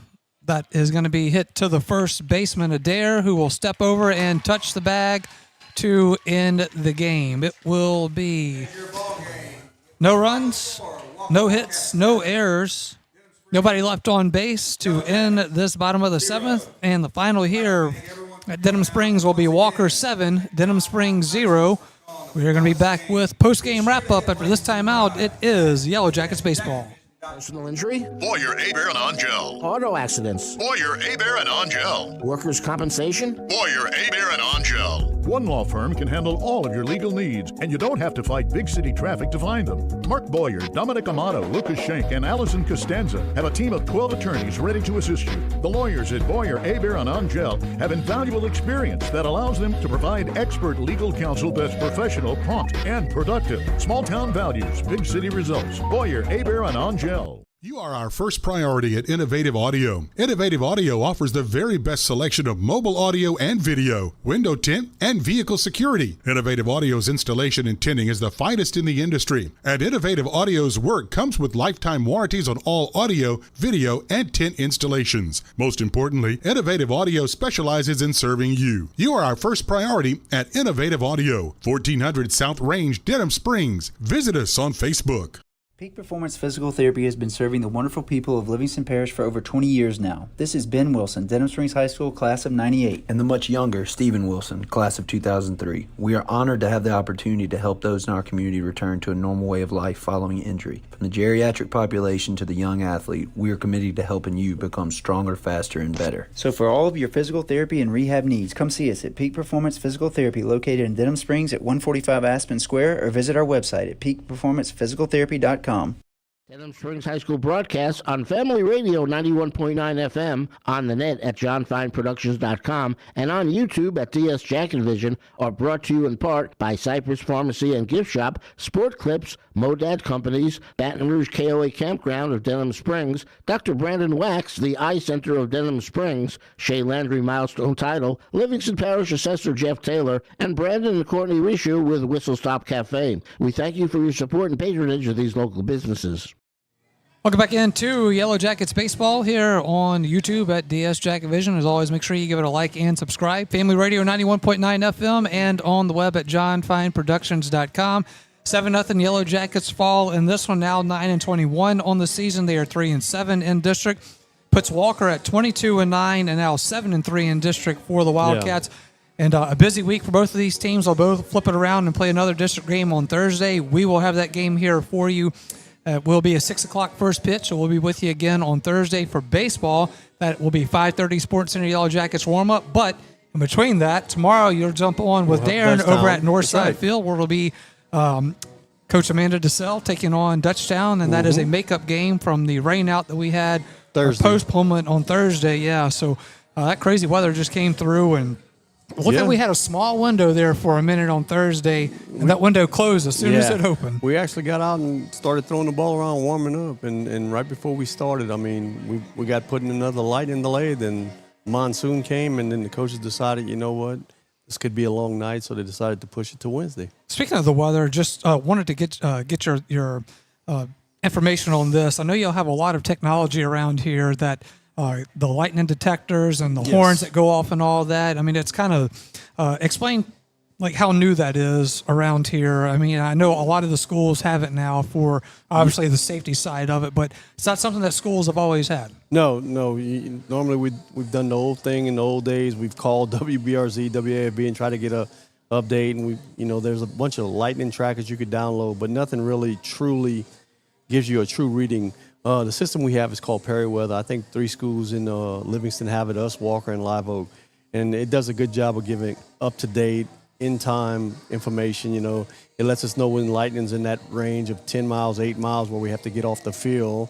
And per state rules and the EAPs, once lightning hits, you got to be off for 30 minutes, so you can't have another strike within that 30 minutes of starting play again. What is it? 2 horns means no good. 3 horns is the all clear, right? Two horns is all clear. The horn will go off. The horn will go off once, and it's time to get off the field to let us know. So ours is set at 10 miles, usually 8 miles. I think it's 8 miles. What is the rule on that? It's by the book. It's 8 miles? It depends each person. I know in Livingston we have it set at 10 because gotcha. Nationally it's set at 10. But you can go as low as 8. And if my rule is, when we're practicing games, I mean, we follow the state protocol and everything. But whenever it goes off inside of 10 miles, if it goes off twice inside of 10, it's between 8 and 10, we get off. Once 9 miles, 9-point-something miles, you watch and see. It could be on the outside skirting us, which happens a lot of times, which aggravates a lot of coaches because you'll see sun shining and then all of a sudden the horn will go off and it's like, where? Yeah. And it's 9 miles that way going away from us. So, this allows us to track it and watch it very carefully and get off. But when we get to games, when that horn goes off, it's no question. It's no question. It's aggravating, and we can tell them that and a lot of times, but we have to wait for that horn to go off again to get back on the field. Well, it's funny. We had that game against Prairieville here, and we're in the 7th inning, and we could see the flashes off in the distance, and you started looking at your tracker on your phone, and that game was getting really close to getting into that horn going off. Right. And luckily we got that one done before that happened. But and sometimes it was getting interesting. Yeah, sometimes you'll see the flash, and it's just not in the range. Yeah. It'll be out there, and it could be heat lighting. I guess we call it that, heat lighting. But it's not nothing that the system will register, and it's nothing dangerous.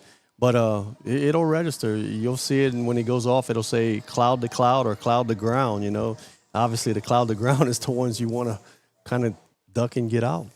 All right, coaches, we look at this in a little bit and try to break it down. I thought some bright spots that you saw here is you saw Robert Stroud as a designated hitter tonight, almost hit one out with a little bit of wind. He may have been able to do that. You kind of held Montgomery in check for Walker for the most part, the Oklahoma commit, but the one big hit he had was very costly for the Yellow Jackets. It was a 3-shot RBI, and it just shows you what kind of player he is. He had you walked him in first inning, he grounded out. Second inning, you intentionally walked him, and then he made you pay for it in the 5th inning. But other than that, I mean, you felt like you had opportunities here. And that one inning that got away from you where Walker puts up the 4 runs. On the other side of that, so many opportunities that you feel like the Yellow Jackets had here tonight where they had runners in scoring position. They felt like they had something going and then just unable to get a run across. Yeah, every inning. We put runners on base every inning. We have an opportunity to do it. We hit a great ball to the left center field gap. The guy runs it down.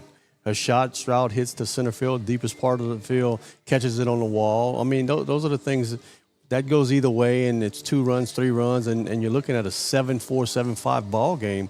I mean, that's the thing. We just got to stay with it. That's the thing. It's been a frustrating year. I know people are upset, but you know what?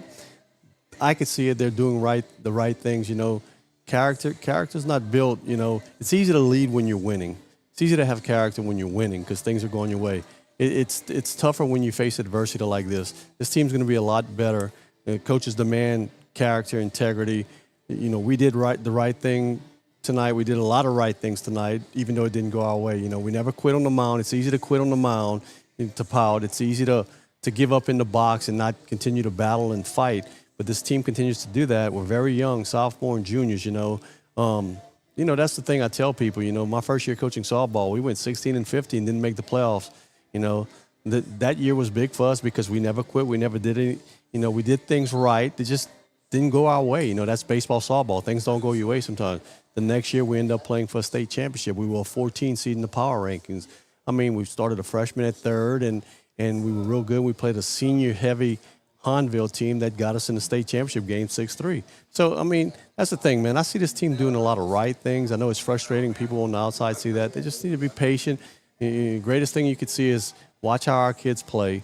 They don't quit. They continue to battle. Every time we're missing a hit here or there, and you're in most of the ball games we've lost this year. And talk about the job that Coach Costello has coming into this one. You know, this team that was in the second round of the playoffs last year against Live Oak, where they put up a good fight there with Coach Settertall in his first year. Coach Settertall decides that he wants to go into the college coaching ranks, goes over to Bellhaven. So in comes Coach Costello, and you know there were some players lost from that team last year that was in the second round. Some pitching that was lost, and you know. What's the old saying? You know, pitchers aren't just walking through the door. You know, those are guys that have to go in there and fight, and you have to work with those. And, you know, as you said, that is one thing that you do see with this Denham baseball team is that those guys that go in on the mound, I mean, they're in there trying to get after it. You know, our tempo is great. We do things good. You know, I mean, I think at one point of the game, they had 6 hits, we had 5, and in the 6 hits, only 2 of those hits really hurt us. That scored a few of their runs. Other than that, we scattered 4 hits. You know, and got out of innings with big double play balls, and then you get you get the guy that gets a great hit, a 2-out hit in the gap, which ours gets caught. Theirs hits the gap. You know what I'm saying? And you end up with a double or a 2-run double or whatever it is.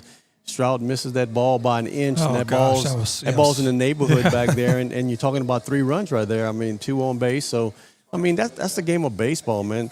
That's what I'm saying. You watch our kids and how they grow, and then, you know, if you can come here and see them during school and see how those guys walk around and go to class, do the right things, coach demands it from them, integrity, accountability. So, I mean, we're going to be okay. We just stick with it. That's all I can say is the message is just patience. You know, people are frustrated. So.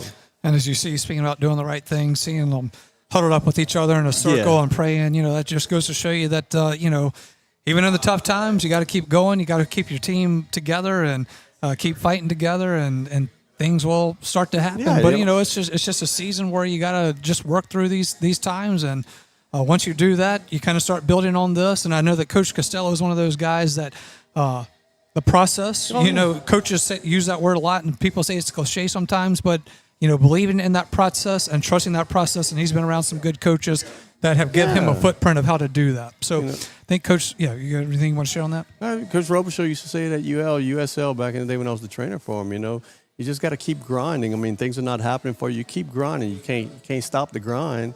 I mean, it's baseball. It's baseball, any sport. But baseball, you know, it's built to break your heart. I mean, that's what the game of baseball is. You learn a lot. You face a lot of adversity. So you got to go one of 2 ways. You're going to develop a lot of leadership, integrity, accountability, or you're going to let the game beat you, and you're not going to be very good at it. We're going to take a timeout. When we come back, Coach Costello will be joining us here in the booth. Stay with us. We're back after this timeout on Yellow Jackets Baseball. For all your flooring and carpet needs, it's Floor Store Carpet One. At Floor Store Carpet One, they offer prompt, quality personal service. They'll take care of you right away. The Floor Store Carpet One has an extensive product line: wood, carpet, plastic laminate, ceramic tile, natural stone, countertops, and showers. The Floor Store Carpet One also carries luxury vinyl tile, which many customers rave about, serving the community since 1984. The Floor Store Carpet One, 1/2 mile from the Amite River Bridge on Florida in Denham Springs.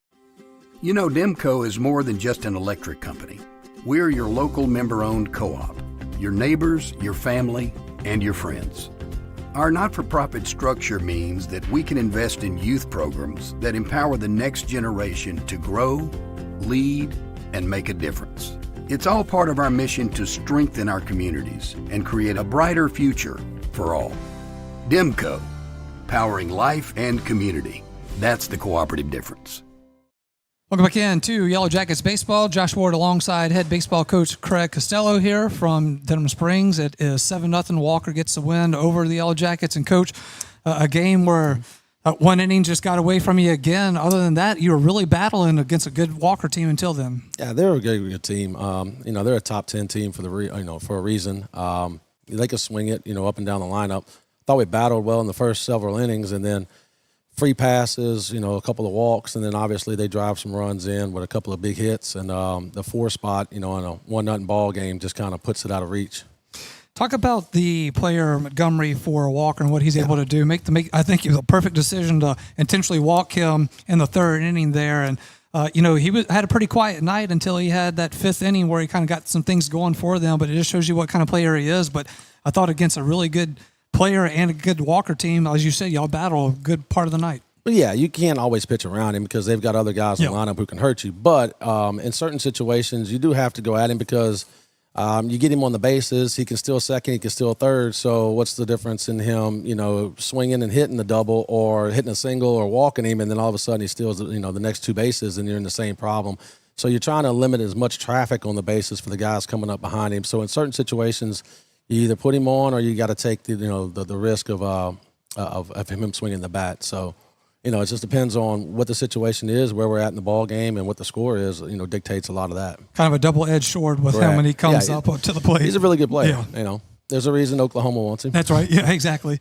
Talk about Robert Stroud again. He came in as designated hitter for this one. He pinch hit for you against Prairieville the other night. Now he's in the lineup as designated hitter, and I think most of the people up here agreed that his shot to center field, if any little bit of wind was blowing tonight, it probably goes out. Right, and that's all you can ask a kid to do is go up there and have a good at bat. He hits the ball extremely hard. Obviously, he hits it to the deepest part of the park, to their guy who, there's not much that falls, around Montgomery and outfield. But all you can do is just ask a kid to go up there and have really good at bats. And he's strung a lot of games together where he's maturing as a hitter, giving us a better opportunity to drive in some runs.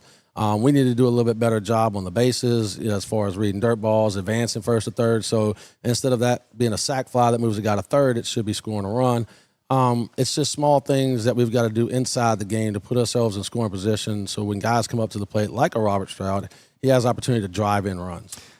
You obviously got the bat on the ball here tonight, had some decent hits, but Walker sometimes just seemed to be in the right place at the right time. You get 8 hits on the night. They get 9 hits on the night. And, when you look at the difference in that, you only had 2 errors. They had 1, so that's not really big a difference there. But it's just you had your runners on at times and just untimely hits and able to get some of those across. It is. And I told the kids after the game, look, there's really a stat, 2 stats that really change the entire complexion of the game. One is guys we left on.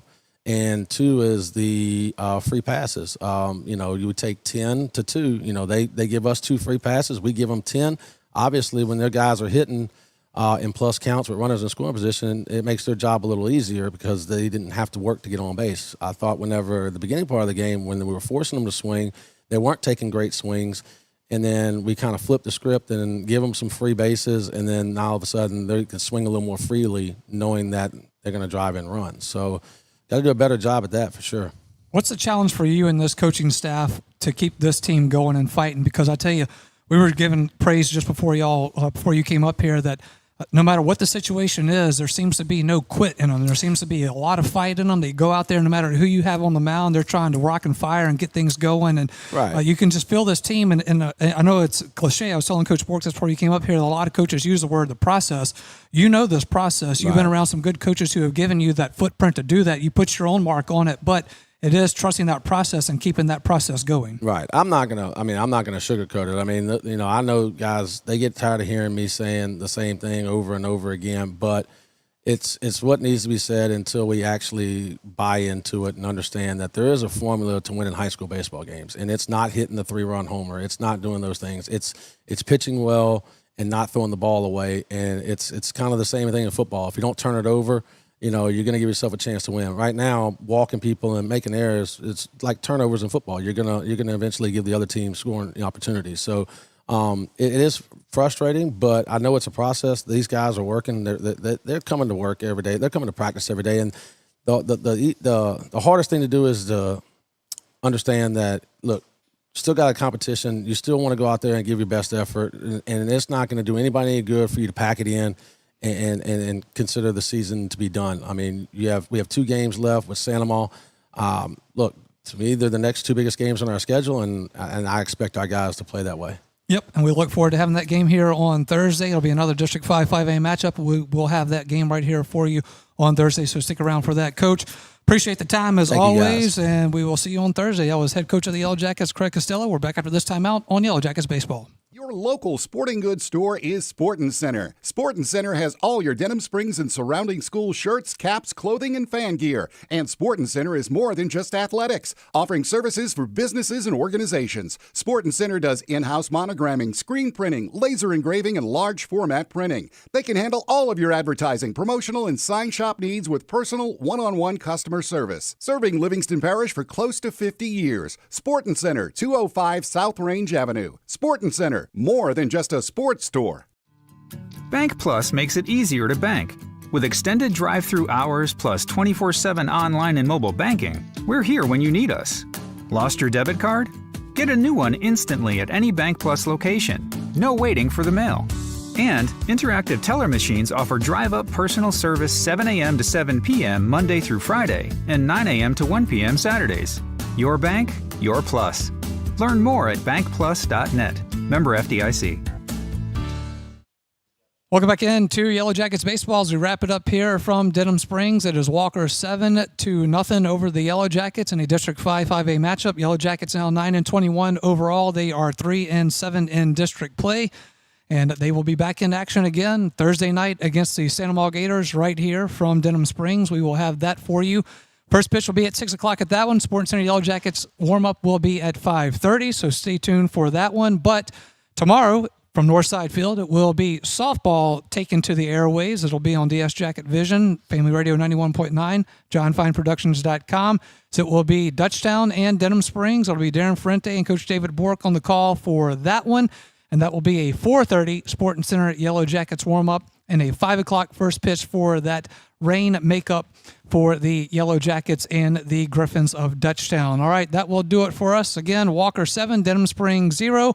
And we will see you back right here again tomorrow night from Northside Field, 4:30 Sporting Center Yellow Jackets warm-up for softball. Thanks for joining us. For everyone involved, for Lamine Figueroa back to the studio, for Chris Ledoux, for Darren Ferrente, for John Fine, for Coach David Bourke, I'm Josh Ward saying good night, everybody. You've been listening to Denham Springs High School baseball broadcasts on Family Radio 91.9 FM Baton Rouge. On the net at JohnFineProductions.com. And on YouTube, please subscribe at DS Jacket Vision. Josh Ward on play-by-play, with David Bourke on color commentary. Denham Springs High School baseball broadcasts are a John Fine production.